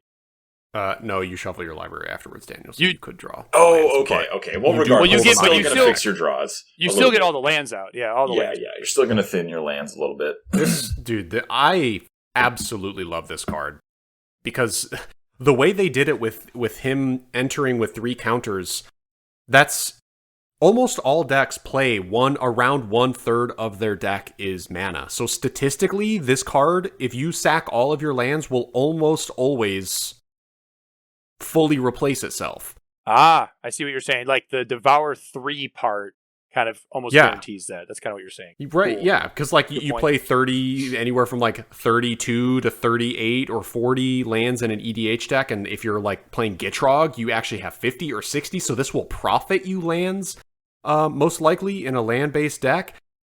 But yeah, even in something that plays a normal amount, if you're just playing 38 lands, your odds are better to hit 1 in 3. It's 1 in 2.8 cards you'll hit a land. So this thing is just always going to be awesome and good. And it's going to trigger a million landfall stuff. It's going to be an absolute fucking monster. He has ward, so he's a bit resilient. I love this card. It's what's that? It's a spell that's stapled onto a creature. What's that spell? The one where you sack all your lands and replace them all? Scapeshift, yes. It's Scapeshift on a creature. It's so cool. And it's Kev Walker. God, I was gonna say the art is really dope, and shocker, it's fucking Kev Walker. Can we talk about something real quick? Is this Devourland 3? This is not interruptible, right? Like, even though this has Ward 3, like, it says as this creature enters, there's no trigger other than when he actually enters. So, I guess my point is that how is this interruptible? Am I not thinking about this right? Can someone kill this in response, even though it has Ward 3? But can someone kill this in response and you not get it? No, right? You still get to do the thing. They'd have to respond to the cast, and if it resolves, then like you said, as it enters, you choose the things to. Isn't this kind of it's like an additional speed cost? As an enters? I feel like it's as an enters trigger. It has the same timing as this, right? Like because. That ability triggers only when it enters, but you can't interrupt the cost, which is the sacrificing lands. Right. So if they could stifle, I think, the Devour Lands thing, I think you could do that. Well, or stifle the ETB would be worse. That would be like you sacked all your lands and they stifled the ETB. Then you'd be in a bad time. Oh yeah, that's what I think is the only. But I think that is how this ability is interactable with. Yeah. But I'm just saying it's not risky. Like I wouldn't consider that risky. Like it's not exactly. I agree. Yeah. Like it's almost borderline impossible. Saying something is stifleable is kind of cheating. Stifled kind of is like it's kind of is the only spell that could trigger interact with something like this, and you don't play around. No. As so this creature enters, you may sack any number of lands. I don't think they can. No, they can't. As it enters, I don't think they can. They could respond while it's on the stack and like kill your lands, but like who's gonna be able to do that? Like how you can't. Well, this card is so cool. Really love it. Yeah. Great green Timmy card, but also it's got like more utility than that. It's just so cool. Yeah, this card in Gitrog would be crazy. This card in any landfall deck is going to be crazy. I really like this card. We're on me. Are we done? Moving on? We're done. Yeah, I think we're ready to go. All right, next card is Ouroboros. It's 2 colorless and 2 green, 4 CMC total. It is a 1/3 plant worm creature. At the beginning of combat on your turn, put X +1/+1 counters on each creature you control, where X is this creature's power. Simple, effective, scales exponentially because it puts the counters on itself, so it'll put 1 counter on itself first combat, then 2 the next time, then 3, then 4, and obviously if you have any way to make it even bigger, it's better. This card's cool. So it's as long as they don't kill it immediately, if you get it, main phase 1, play this, you hit combat and it becomes a 2/4 at the very least, and puts a counter on all your creatures. Yeah, I mean it's literally just exponential growth as long as it's alive. Yeah, so. It could be pretty crazy. I mean, just playing a giant growth on it, main phase 1, gives you 4 counters on all your creatures. It turns any power toughness boost basically into permanent power. It's pretty cool, pretty strong. Yeah, I like the. I feel this is like one of the most power scaling on any individual card I've ever seen in my entire life. Yeah, it puts X/1/1 counters on your entire board where X is its power. Like, this seems like I've never seen a card that scales this fast, ever. I know. And it really blows my mind that it's not putting counters on each other creature. Exactly. Because it's literally just exponential. It's like it'll be a 2/4, and then it'll be a 4/8, or 4... And it's not an end step or beginning of turn. It's beginning of combat. Yeah, so they got to respond to this immediately. Yeah, and you get the power to attack with it every turn. Yeah, it's cool. I like it a lot. I also like the plant worm typing on it. I think it fits in well with some of the other... This is 1,000% a card they thought of the name first and the creature type, and then they figured out what it does afterwards. Because that is such a clever name. I like the growth fits in well with the plants, but then it's also kind of similar to some of the other hydras and worms that they've had in the past. So I like it a lot. It's cool. I wish instead of them doing Universes Beyond, they just leaned into this more. Like, what if they just did cosmic space magic? And you know what? I want to say I actually do like I really like the flavor text because I think it's kind of an Easter egg towards the movie The Thing. I noticed this one too. Yeah, it's good. I've found a strange vine in the ice, thawing for further analysis. Like, oh yeah, 100%. That's so cool. That's exactly what happened in the thing. It turned out to be this fucking crazy monster that threatens to take over the world, and that's literally what this Ouroboros is doing. It like the picture is of a worm that's huge and through the clouds. Yeah, this is cool. Carver, you were going to say something though. What were you going to say? Was I going to say something? Yeah. I mean, I think this card is absolutely super powerful. It's awesome. I don't even know what I was going to say, but it's amazing. So, yeah. There's not much else to say about it. There's almost no downside. I guess the one thing, just that it's a mythic, so the floor is so low on this, or so high, sorry, on this card, because unless they kill it right away, you're going to get instant value that stays forever, like you guys all mentioned already. So, no, I don't have a lot more to say about this card. It's sort of a sleeper card. Put this in 100% of my decks, Yeah. even if it's not on theme. I just want this effect all the time. Taylor's playing Ouroboros in his shin. Yeah, a card that I liken Yeah. this to, or a card that I think of when I see this card is Master Biomancer, because there's a similar thing where it puts counters on things as they enter. But the thing is, Master Biomancer has to be in play first, and doesn't benefit itself. This card, can just come in after the fact, after all that, and just start making the rest of your team you already have super powerful, almost effectively giving its power and toughness grants haste. This card's really good. So, you know what? It's an interesting play pattern shift is that most of the time the scaler you play, you don't necessarily want to also be scaling them on top of it, because you want to diversify your threats. And it's I don't want you to kill the guy that's scaling my team, but this card incentivizes you to scale your scaler faster because he exponentially spreads his power out. So you can almost get caught up trying in 2-for-1s on yourself because you're oh, I want to buff its power as much as possible. So I don't know, that's kind of an interesting play pattern they've shifted with this scaler versus other scalers, is you are incentivized to set yourself up for 2-for-1s. Yeah, that is an interesting point. Yeah, it's a weird window where if you giant growth and then try to go to combat and someone kills it, you do get that you are exposed in that way. Kind of interesting. Huh? Just a random thought. That's all. That's the last thing I had on. I'm ready to go on to the next card. Let's hear it. They have it. Okay, I'm just kidding. I was gonna make a bad joke. All right, the Quantum Riddler. Oh God, 3 colorless and 2 blue mana for a 4/6 Sphinx. This creature also has warp for a colorless and a blue. So, when this creature enters, draw a card. Okay? And as long as you have 1 or fewer cards in hand, if you would draw 1 or more cards, you draw that many cards plus 1 instead. This card also has flying. I thought I said it was flying, but sure. I'm glad that you make sure to cover everybody's pronunciation of these cards. You're missing an ability on it. It's a 4/6 flyer. That makes a difference. I was being thankful for my. Okay. I was being thankful for my inability to, because I read things like a moron. I thought you were being sarcastic. Look, you guys are too cynical. I am a sincere fellow. You did mention that it had warp too, right? Yeah, he said warp. Warp for he did say warp. Okay, that part. I'm sorry. Yeah, no.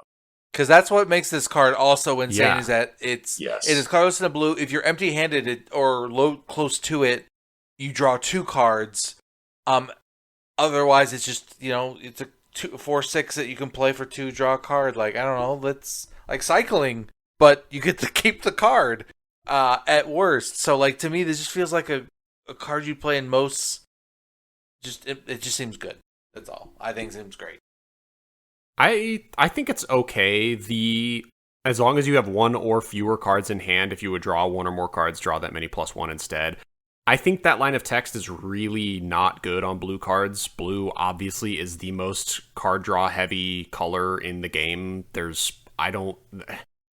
have you ever been on 1 or fewer cards with blue in your deck? I mean, it just doesn't really happen. This has been historically a black ability or a red ability, because those are the decks that tend to empty their hands and go crazy. And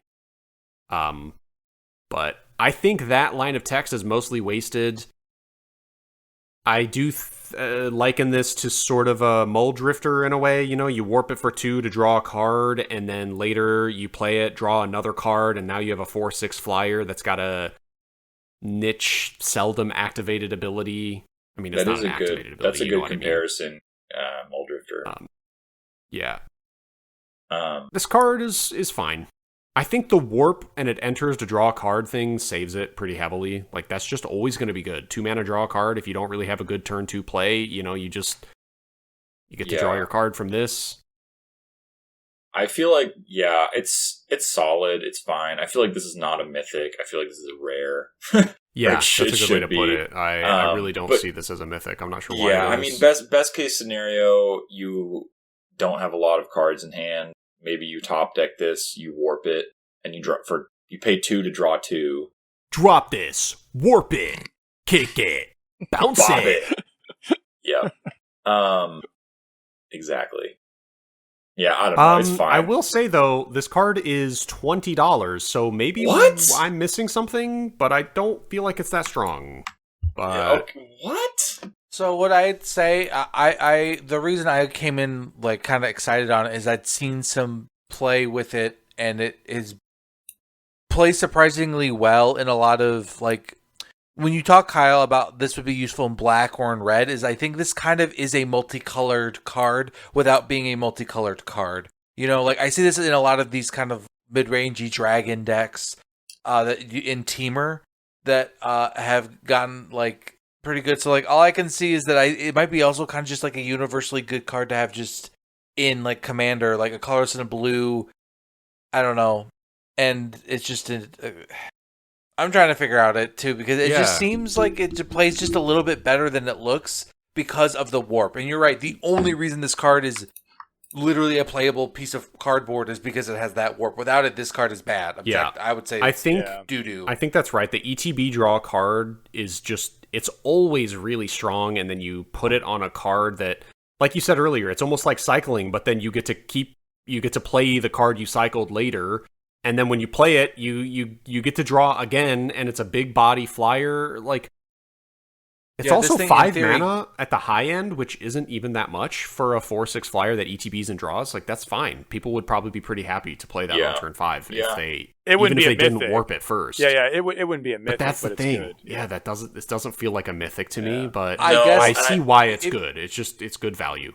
I think the reason that it is $20 is because it's because it's a mythic. I think it's a good enough card that a lot of people probably want 4 of it, and the fact that it's a mythic means that the price is going to be high. I think that's really all it boils down to. Yeah, it seems like it's playable like in every format that it's a bomb unlimited. It's going to be a standard playable, and I think in like it's going to be commander playable. So I think, and it being a mythic in a new era of Magic, and it's low right now. The supply is basically only. Okay, you know what? This is the perfect card that you guys you were talking about how like it's basically an adventure. This is an adventure. Yep. It says 2 mana draw a card, and then later it's 5 mana for a 4/6 flyer that also draws you another card. Yeah, that's why it's so fucking good. Yeah. So that I was gonna say is the reason I think it's mythic is that the way you put it, Kyle, is like this is basically saying draw 2 to 4 cards and is a 4/6 flying. That all seems like this is like about as push as you can get a creature, you know. I think that's probably why it's mythic. Maybe it's not, you know, as the ceiling of the card isn't quite as high as some of these other ones, because I do think the power level is not that crazy, but I do think if you think about that's like a 3-for-1. Like, dang, that is a lot of value just really on one individual card. Yeah, it's the same way that Brazen Borrower was a mythic. It's just very high value, a lot of stuff packed on a card. Yeah, it's a good comp. Yeah, I think... And I do think... sorry, Daniel. Oh, no, I was just going to say, I feel like this might be one of those cards that after the next week, the price will come down to like $10 or something, but I don't know, maybe we're all just not seeing something that makes it really fucking good. No, I've talked myself into understanding why it's a $20 card. Brazen Borrower was really expensive too, and it makes sense. It's similar. I just don't think it's a very exciting card, but it's just, I think, just kind of like it's a staple. That, like, not quite a staple. That's a little dramatic, but it's in the idea that it's like, a blue card that draws cards and then it ends the game later. Yeah, it just does everything you need in a blue card. what blue deck wouldn't even if they never plan to play it for 5, they at least have the option. Like, it just feels like it could goes almost everywhere. So it is just kind of like a death by 1,000 cuts in terms of it's good by 1,000 points. None of the individual points are that exciting, but just so many optimal scenarios. It's just like, yeah, I guess it's just good because it's never bad. It's a good way. All right, things that are let's see next, Danny boy. Cool. Yeah, so the next one is Sammy, Wildcat Captain. It's a six mana creature. It's 4 generic mana, 1 red, and 1 white. It's a 4/4 legendary creature, human artificer rogue. Sammy has double strike and vigilance, and spells you cast have affinity for artifacts. This card's really fucking good, man. Double strike and vigilance on a 4/4 is pretty filthy. Yeah. And I don't know, have we seen affinity for artifacts in red white before? Because there have been white cards and red cards that have affinity for artifacts. Yeah, there's a bunch of dragons that have affinity for artifacts. Okay. I guess I always think of affinity as a blue white. No, this is like this is crazy. Begging to be an equipment commander so fucking badly. This guy he has, like you said, those 2 keywords are stupidly strong. This guy loves power and toughness. He doesn't even need any more keywords. Like, those 2 alone will win games so easily. And I don't know the last time I saw a card printed with double strike that wasn't like a 2/2. A 4/4 with double strike just seems so much more punishing. 4 power on the double strike. Yeah, so it's like, anything you block with less than a 5/5 or whatever, or 4/5 is just going to get wiped on the first strike. So it's like not even worth chump blocking. It's so stupid.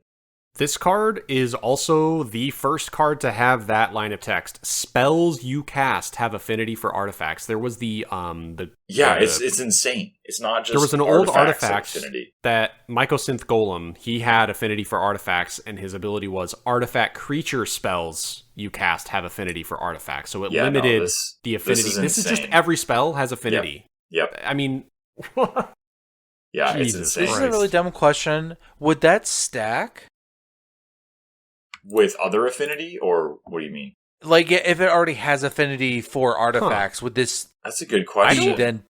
I don't think so.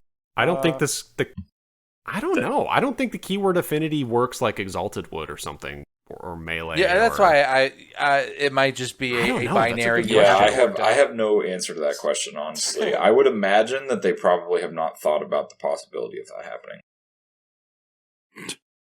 I would hope so, because I'm really stupid. And I thought of that pretty fast. 2 or more instances of the affinity ability are cumulative, even if they're both affinity for the same thing. There you go. Oh my god. Wow. So if you had Mycosynth Golem and Sammy, your artifact creatures cost 2 less per artifact and play. And if you're casting a Mirror Enforcer. Okay, Mirror Enforcer costs 2. Oh, wow.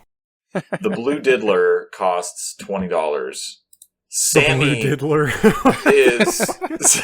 Sammy is only $2 right now. How? Yeah, I mean, because he's a 6-drop and he's a 6-mana spell. My god. Red-white cards are just always going to be cheaper because it's pretty much the worst color combo in the game. And then that's crazy though. Just I in my mind, I'm thinking like, every EDH player is buying Sammy right now, but no, $2. I wish he had affinity and cost a bit more. I wish he was like 6 colorless and then had affinity himself. That would be cool. He's still really cool. I love him as a EDH general. And with mana rocks and shit, I mean, you can play this guy on turn 4 probably pretty consistently. And then, but again, the issue is Boros is not good. It has the worst card draw in the game, so you would have to dump all of your artifacts to play this, and then you have nothing left in your hand to even have the affinity. That's fair. Keyword. So it's the colors is really. If this was blue white, oh my god.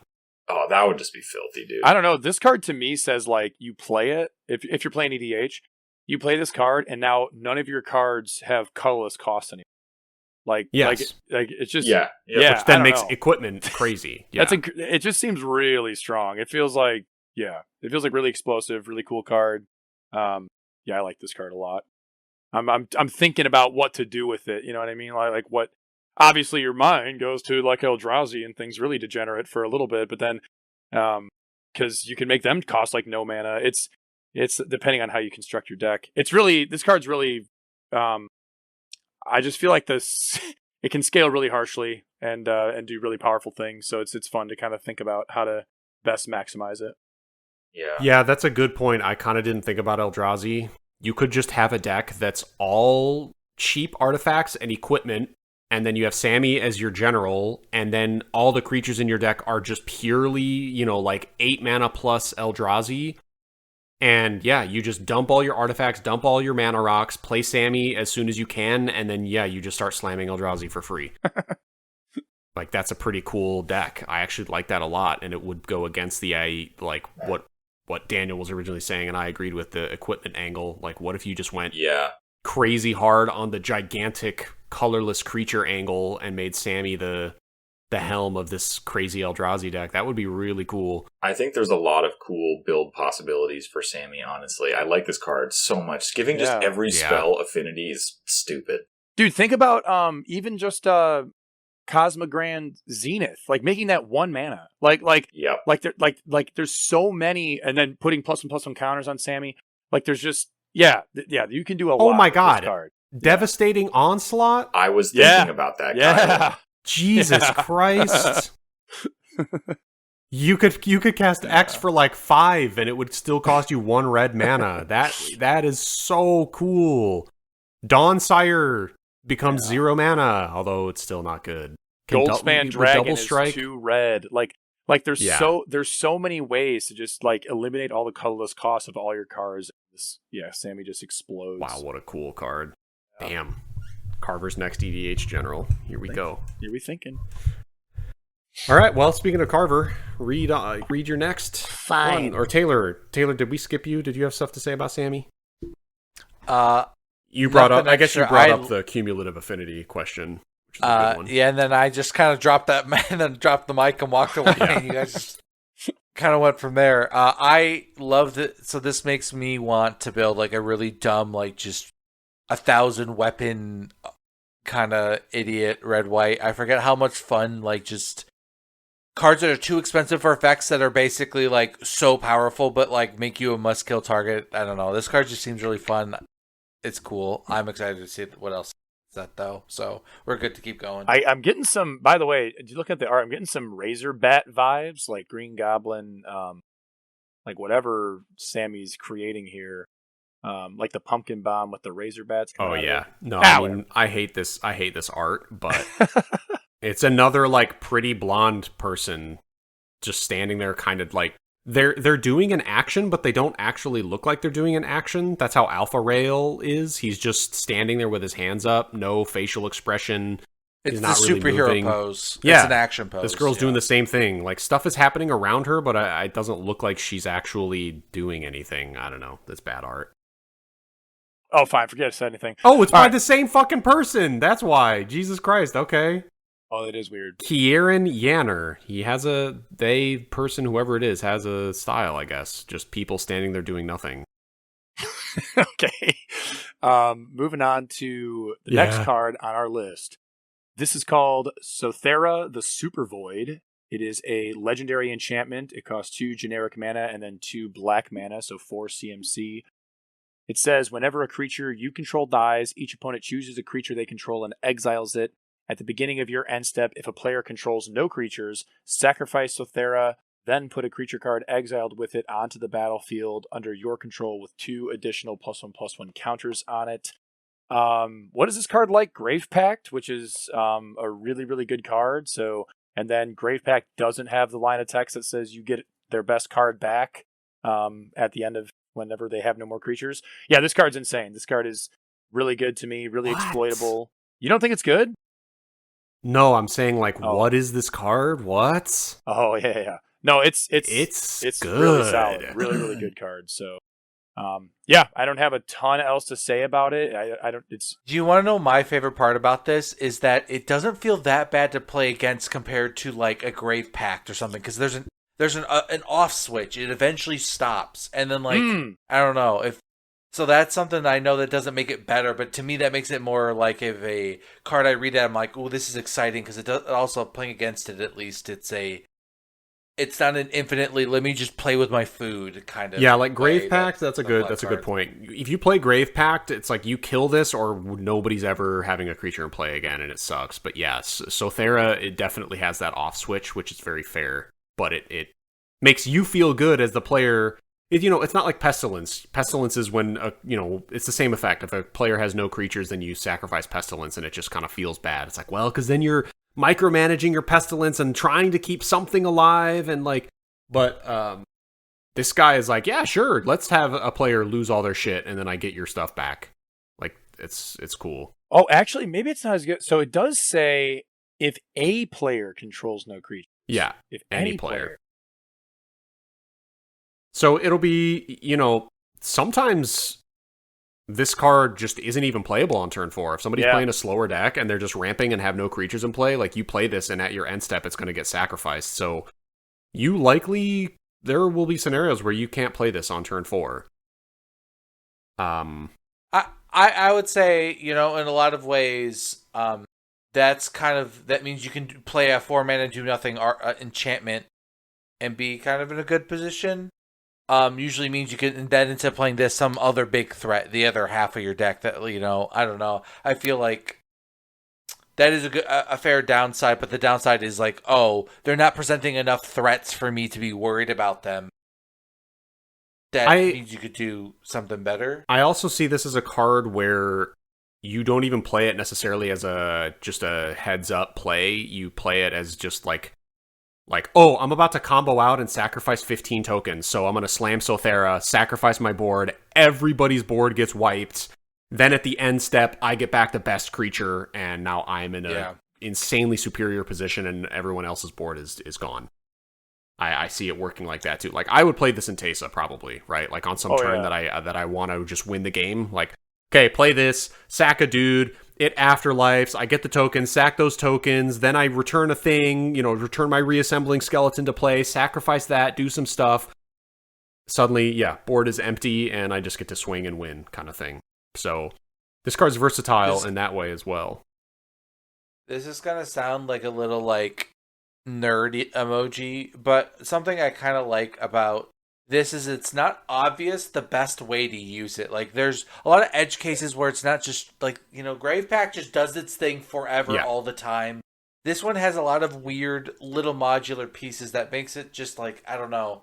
There's some counterplay. You could choose to not play into, if you know your opponent has this in their deck, you can play around it a little bit, but, I don't know. So those little things make me like it more. Yeah. Even though it's not enough. It just feels a little. It's what heady, makes cards interesting. Yeah. I love your point, Taylor, that Grave Pact, the fact that it has there's an end in sight. That was an excellent point. I didn't think about it when I first looked at the card. Like how it feels to have it played against you. Yeah, I really like that point. After living with Kyle, I think about Grave Pact a lot.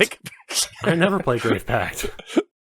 Yeah, Kyle, I'm talking about we were this was generation 1. There was a lot of Grave Pact. I think I had in my first iteration of the original Teysa, I had a Grave Pact in it.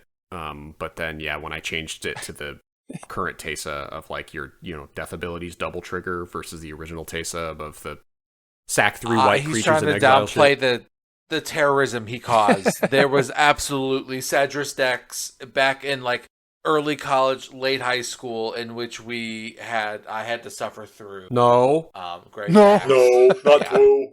Yeah. Nuh-uh. Yeah, okay. Good point. All right, speaking of things we need to suffer through. Yeah, let's go next. Listen to me. Yes. All right, next card.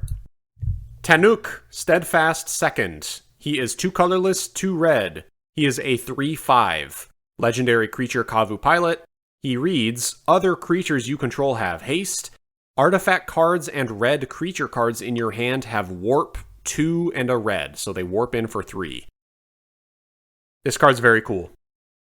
It is the the 50th card that I would want to build around, but it's the same effect over and over. I have Cedrus, I have Henzi Toolbox, yeah, just like giving all your shit warp is really cool. I would love to play this card, but I won't, guys. I won't.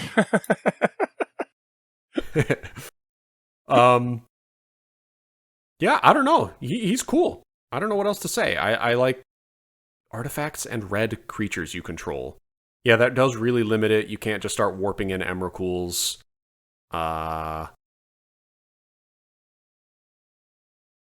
don't know. Yeah, I don't know. I don't have too much to say. I think you hit it kind of on the money that there's a lot of. He's the last card in a series of similar cards, but I like giving shit warp. I don't like. Yeah, warp is so new. I can't think of all the cases of what I might want to do with that, but I think he's cool. I mean, giving the warped is, creatures haste is so cool. Like that's very cool. True. Yeah, the fact that like all these other warp cards, part of the reason why warp is so like fair in a way is because the creature's just coming into play and going to do a thing for a little while, even though it's big and scary. It's going to come into play and just do a little thing for a little while, then leave and come back later. But this guy making them come into play and murder you, and then you get to cast him again later. Like, think about a Drakuseth. You just get to put a Drakuseth into play my God. Warp for 3 mana. Oh my God. Murder everything. And then at 7 mana, it comes back and has haste again at 7 mana. Again, like, true. Yeah, no, this card is absolutely insane. Are you sure you don't want to build this deck, Kyle? I really feel like you might want to build this deck. Please, no. All the cards I would put in it are already in Cedrus or Henzi. I can't do it. I won't. I love this card. Refuse. This card's super powerful. Yeah. It's really cool. Yeah, I kind of forgot how good giving haste to everything is on the card that's also letting you warp stuff for cheap. That's really cool. I mean, that's why I like Henzi, right? Henzi, Blitz feels like it's everything I love. It's warp, but they have haste already, but then you have to sacrifice them, but then you also draw cards, so I like Blitz more than warp, truthfully. But this version of it is really cool. It feels like Blitz, but then you'll get the creature back later. It doesn't die. You don't have to work for it like you do with Henzi. This guy just gives you that same explosive turn, but then also you get the same explosive turn later when you cast them for the full cost. Very cool. All right, Silence befell the crowd. Who's next? I might take this moment, guys, to sign off. Sounds good. I don't know if this is the way to do this in the podcast, but I got something I got to do. Yeah, This was badass. I'm glad we got to talk about Tanook.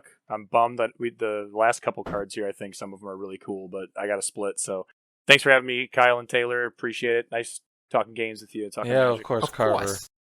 See you, Carver. Have a good rest of your weekend, man. Yeah. Of course, guys. Talk to you later. Yeah, bud.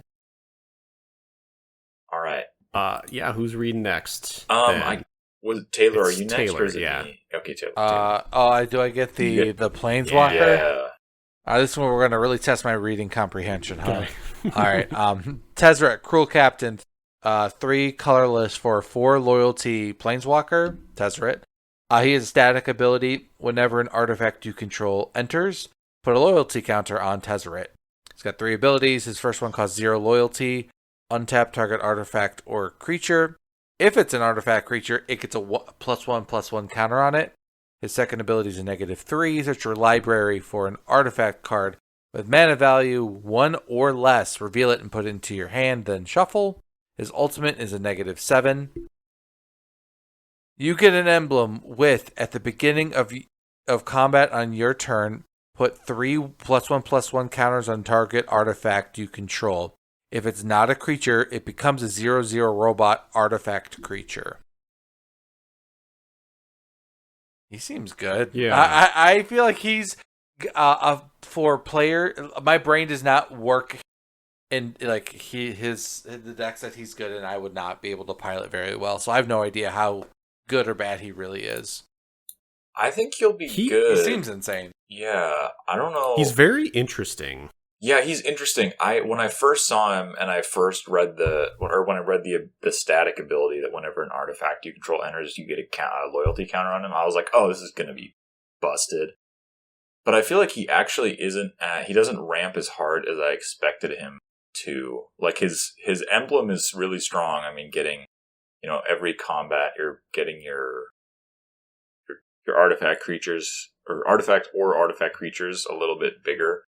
But yeah, I don't know how. I feel like he fuels artifact decks very well, but I don't feel like he's insanely cracked. Now, I think is his he crusted? ultimate is.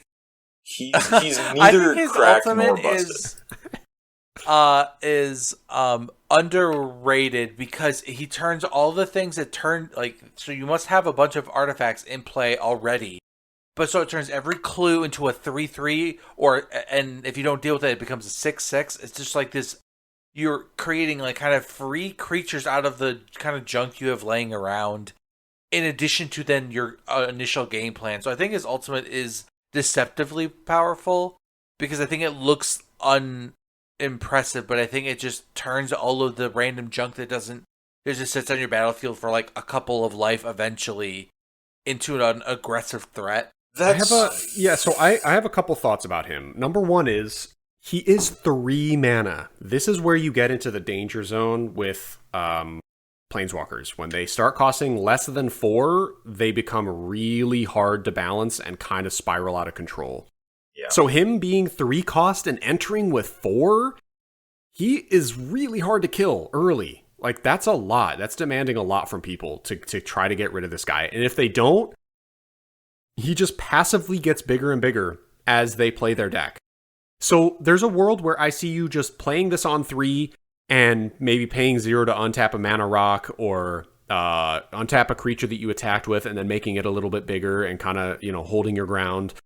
And just kind of using him for incremental value as you play stuff.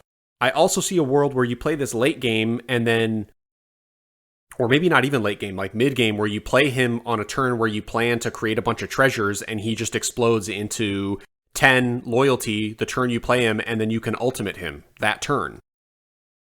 And, maybe that's as early as turn 5. And now suddenly on turn 5, you're having to deal with 3/3s every turn that turn into 6/6s or 9/9s, or making your existing artifact creatures even bigger and not even turning other random shit into artifacts. So I think he's versatile. He does a lot of things. There's also going to be games where you just play him and -3 immediately, put him at 1 loyalty to go search for an artifact land or that utility artifact or your soul ring or something. I think he's going to be good in standard. I think he's going to be good in pretty much any format, just by virtue of him being a 3 cost 4 loyalty planeswalker that has the potential to be abused with, anything that just creating a couple treasure tokens, couple clues, playing a couple mana rocks. I mean, he's going to generate so much passive loyalty. He's going to be very hard to deal with. And then, also something to consider is he might ultimate multiple times. You might, Can you get emblems stack? I wasn't sure how that works. Yes, they do. Oh, okay. Because when I read this, I was under the impression that you could only get 1 emblem. If they didn't, that one Chandra would be dog shit. Oh, yeah. That explains a lot of things for me now. Yeah, so it's just kind of like an individual ability that happens that's uninteractable. So if that happened more than once, you could target the same thing.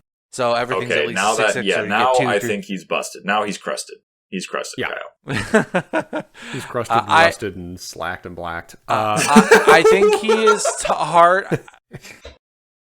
I think it's one of the hardest to evaluate. I think this is a thing that I think these are good abilities, and he's powerful. I wonder how powerful he actually will be in practice.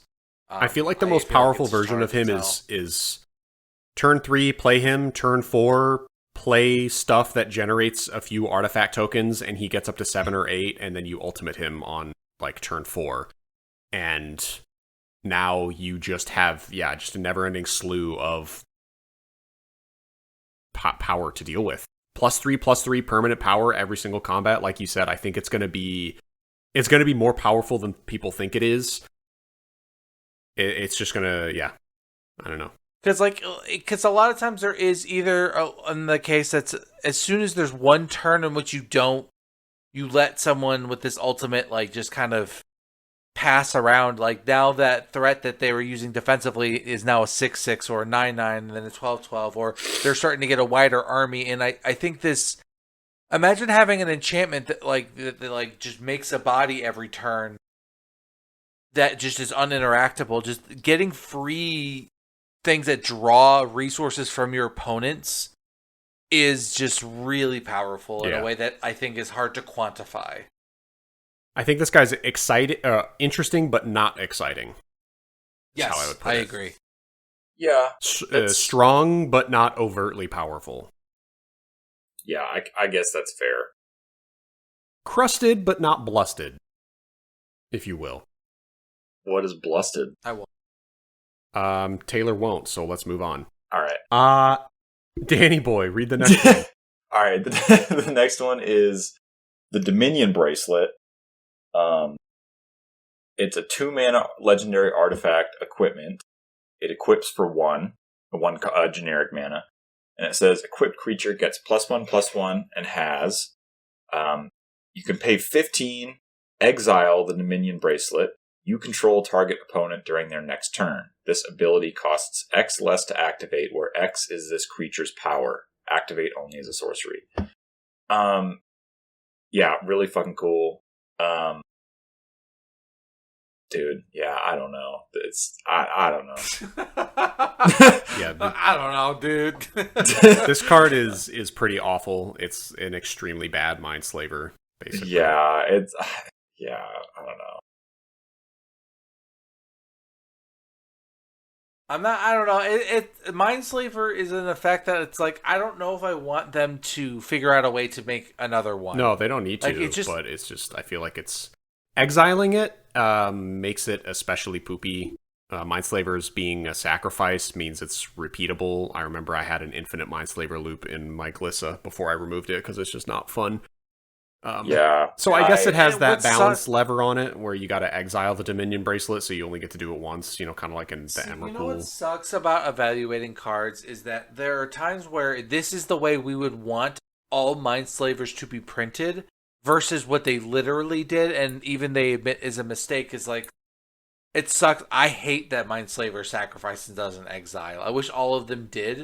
And that, instead of it being like kind of like a downside for this card, I almost look at it as an upside, as like, thank God it's not going to be a piece of shit fucking fuck you. Yeah. Garbage fuck off. It won't be a piece of shit fucking fuck you, fuck off, garbage fuck. Yeah. I don't know why Mindslaver tilts me so much, but like... Because you're watching someone else ruin your fucking game. It sucks. Yeah.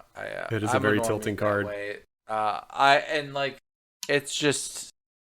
Yeah, I don't really actually have that much to say. I don't think it's not good, so it's not interesting, and it's not an interesting effect, and it's not an effect I want to see them do more of, so I'm just kind of like whatever about it. I like that it's cheap to play and cheap to equip. 2 to play, 1 to equip for +1/+1 is fine.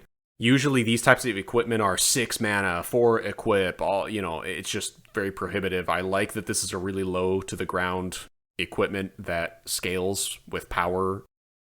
Now, I will say... good limited. It's actually especially terrible and limited. I will say that by the time the Mindslaver effect is approachable, the creature that you're equipped with is going to be 7, 8, 9 power, and you're just going to want to... Well, maybe that's okay, because this thing only adds +1/+1. So if you have a huge threat, you wouldn't mind throwing the Dominion Bracelet on it, and then paying an exorbitantly less amount, and then Mindslavering them. I guess it kind of works in an interesting way. With the big StarCraft too, starships and stuff that have really big base powers and stuff. So put the Dominion Bracelet on the Dawnsire after it's got 20 charge counters, but by then you should already be winning anyway because it's a 2020 flyer. But whatever. Yeah, but Kyle, what if you had 2020 that also Mindslavers for 0? Yeah, whoa. That would be pretty good. Did anyone playtest this combo? You could play Famished Worldshire and devour land like 6, and then, or even 5, and then it makes the Minion Bracelet free.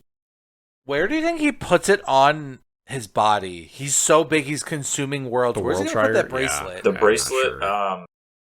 Let's not talk about that. Probably on his little wet nose.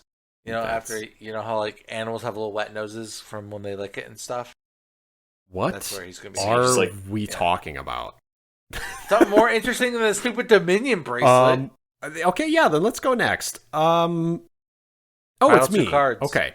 Kyle. We have the End Stone. Cool name. Great art.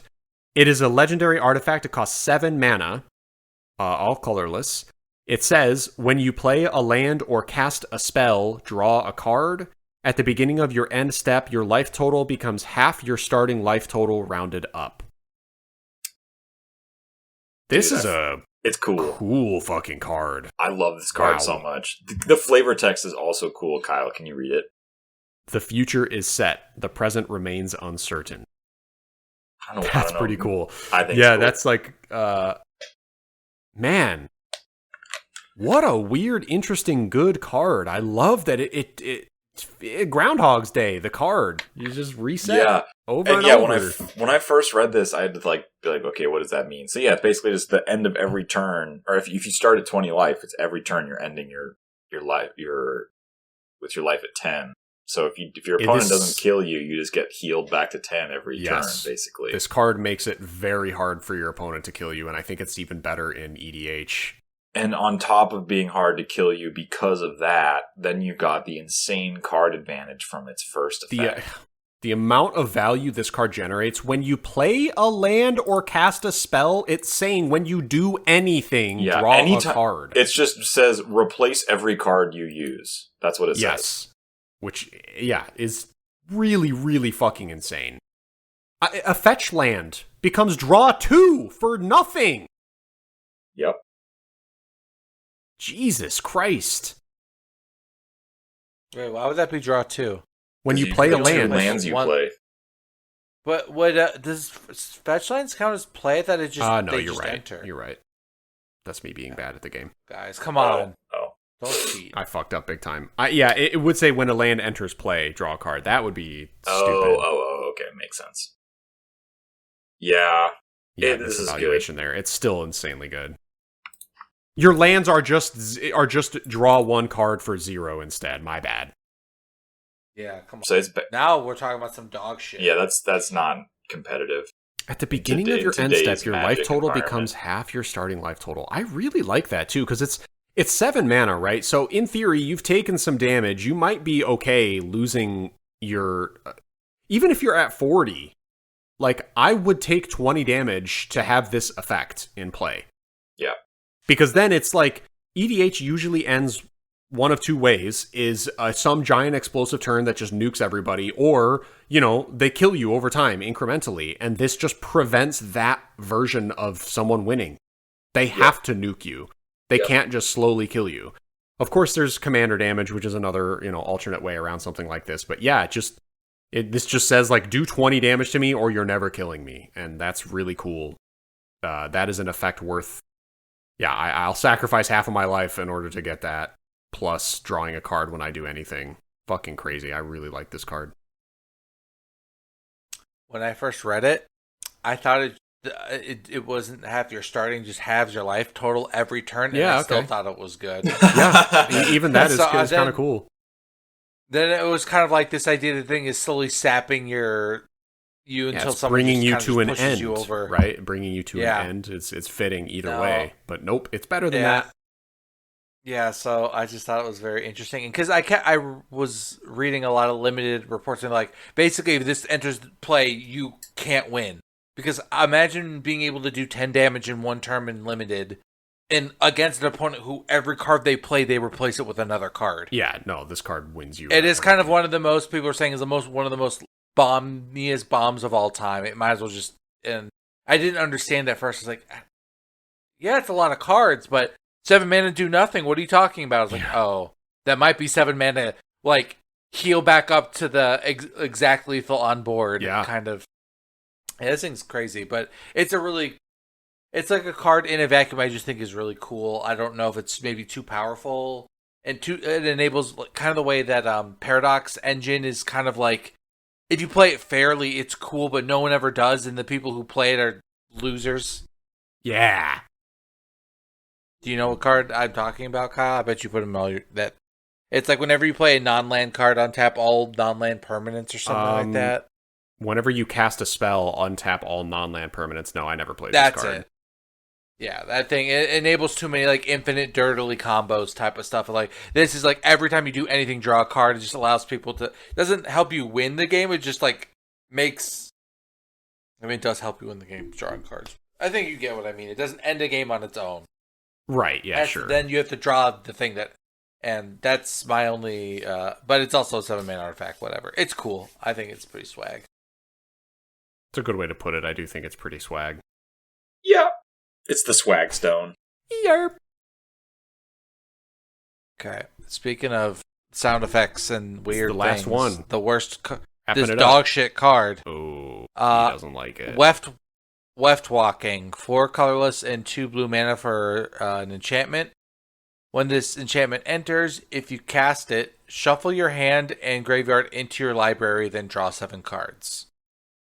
The first spell each player casts during each of their turns may be cast without paying its mana cost. So you play it, you wheel yourself, then everybody's first play is Omniscience. So you don't get the first pull on the lever, so that's why I think I don't get it. Yeah, I remember seeing this card when it was spoiled and being baffled at how bad it is. Sometimes they just print cards where, like, I genuinely don't know what they were thinking. It's so horrifically unplayably bad. Yeah, that's what I'm saying. It's just like... It's so fucking bad. It's not that even far off from the one that it just only affects you. I mean, I don't know how much does wheeling yourself... I don't know what that would cost. Like, what is the cost of that ability? This could say 6 mana when it enters, draw 7, and then have the first spell each player casts be free, and it would still be unplayable dog shit. This card is so fucking uselessly bad. I'm just trying to figure out how much the first effect costs, because I do think the second half is an unplayable... You put that line of text on any card, no matter the cost. Well, there was not Time Walk. Time Twister is that effect for 6 mana, I think? Oh, yeah, but Time Twister does a lot more than that. It also resets library and...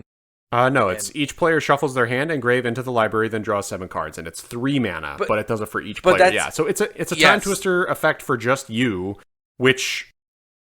So I think 3 to 4 mana... What was that card? The Jar card. It was an artifact. That's more like what it was. Oh, that it's 5 mana, and you like sacrifice for Memory Jar. Sack it. Each player exile. Wait, no, it's each player again. Each player exiles all cards from their hand face down, draws 7 at the beginning of the end. So, okay, it's not quite that either. I don't know. Not again, I guess, but like, I don't know what the appropriate cost is for this first effect, but it's not this because this card is awful. Yeah, this sucks. Yeah.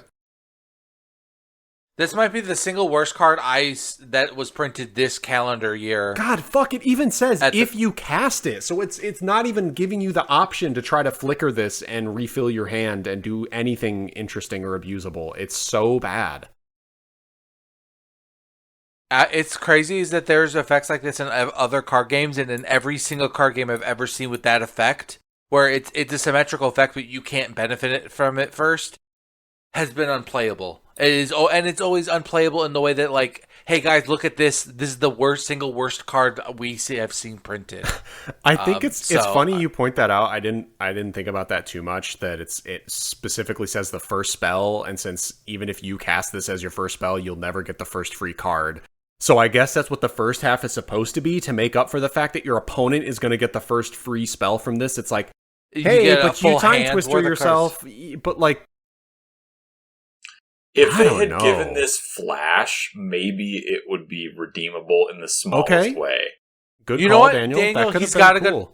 I would say that this would be playable if it had flash, because you could basically view it as end of turn, lose the game. You know what I mean? Yeah, like if it was just like sort of a Hail Mary play, like you're back. Oh wait, hold guys, wait, pump the brakes. The first spell each player casts during each of their turns. I thought it was each player's turn. Oh, that would be cool too, actually. But that's what I thought it was. At first. Yeah. So if it was, that would make it more interesting too. If you got both players got the first spell free on each turn. then you could at least argue is like your deck is built to benefit from instant speed stuff. Yeah, counter response. If this had, it's interesting, Daniel. If this had flash, it might actually be way too good. Do you think so? Because you just so you hold the mana at the end of their turn. You flash this in. You draw 7 cards, and then if you draw any kind of bomb, it's immediately free on your turn. So you'll get the benefit of drawing 7 and the benefit of the first free spell. Yeah, I don't know, but it's like, but it's still a gamble, though. And you're shuffling your hand, so it's not like you can intentionally hold up an Emrakul and go, end of your turn, left walk, my turn, play Emrakul for free. Yeah, like or you can't even do that, you can't even hold shuffle. up a counter spell, right? Like, So anyway, that would at least make it cool, though. I think I would like the card. Yes. I also am sad. I think the art is really fucking cool. It's really interesting art. Is so good, and I wish they hadn't blown it on such a weird whack ass card like this. But whatever. Damn, bad card. Yeah, cool name, cool art, terrible ability. What a way to end the. Honestly, I feel like it's. The name Weft Walking, I feel like you're trying to say something with a speech impediment. Weft Walking. Left. Are you saying? Is Dean saying left rocking? I don't know. Bitch, why do you have to ruin everything for everybody, Kyle? Oh my god. So yeah, just a poopy, shitty, farty, assy card.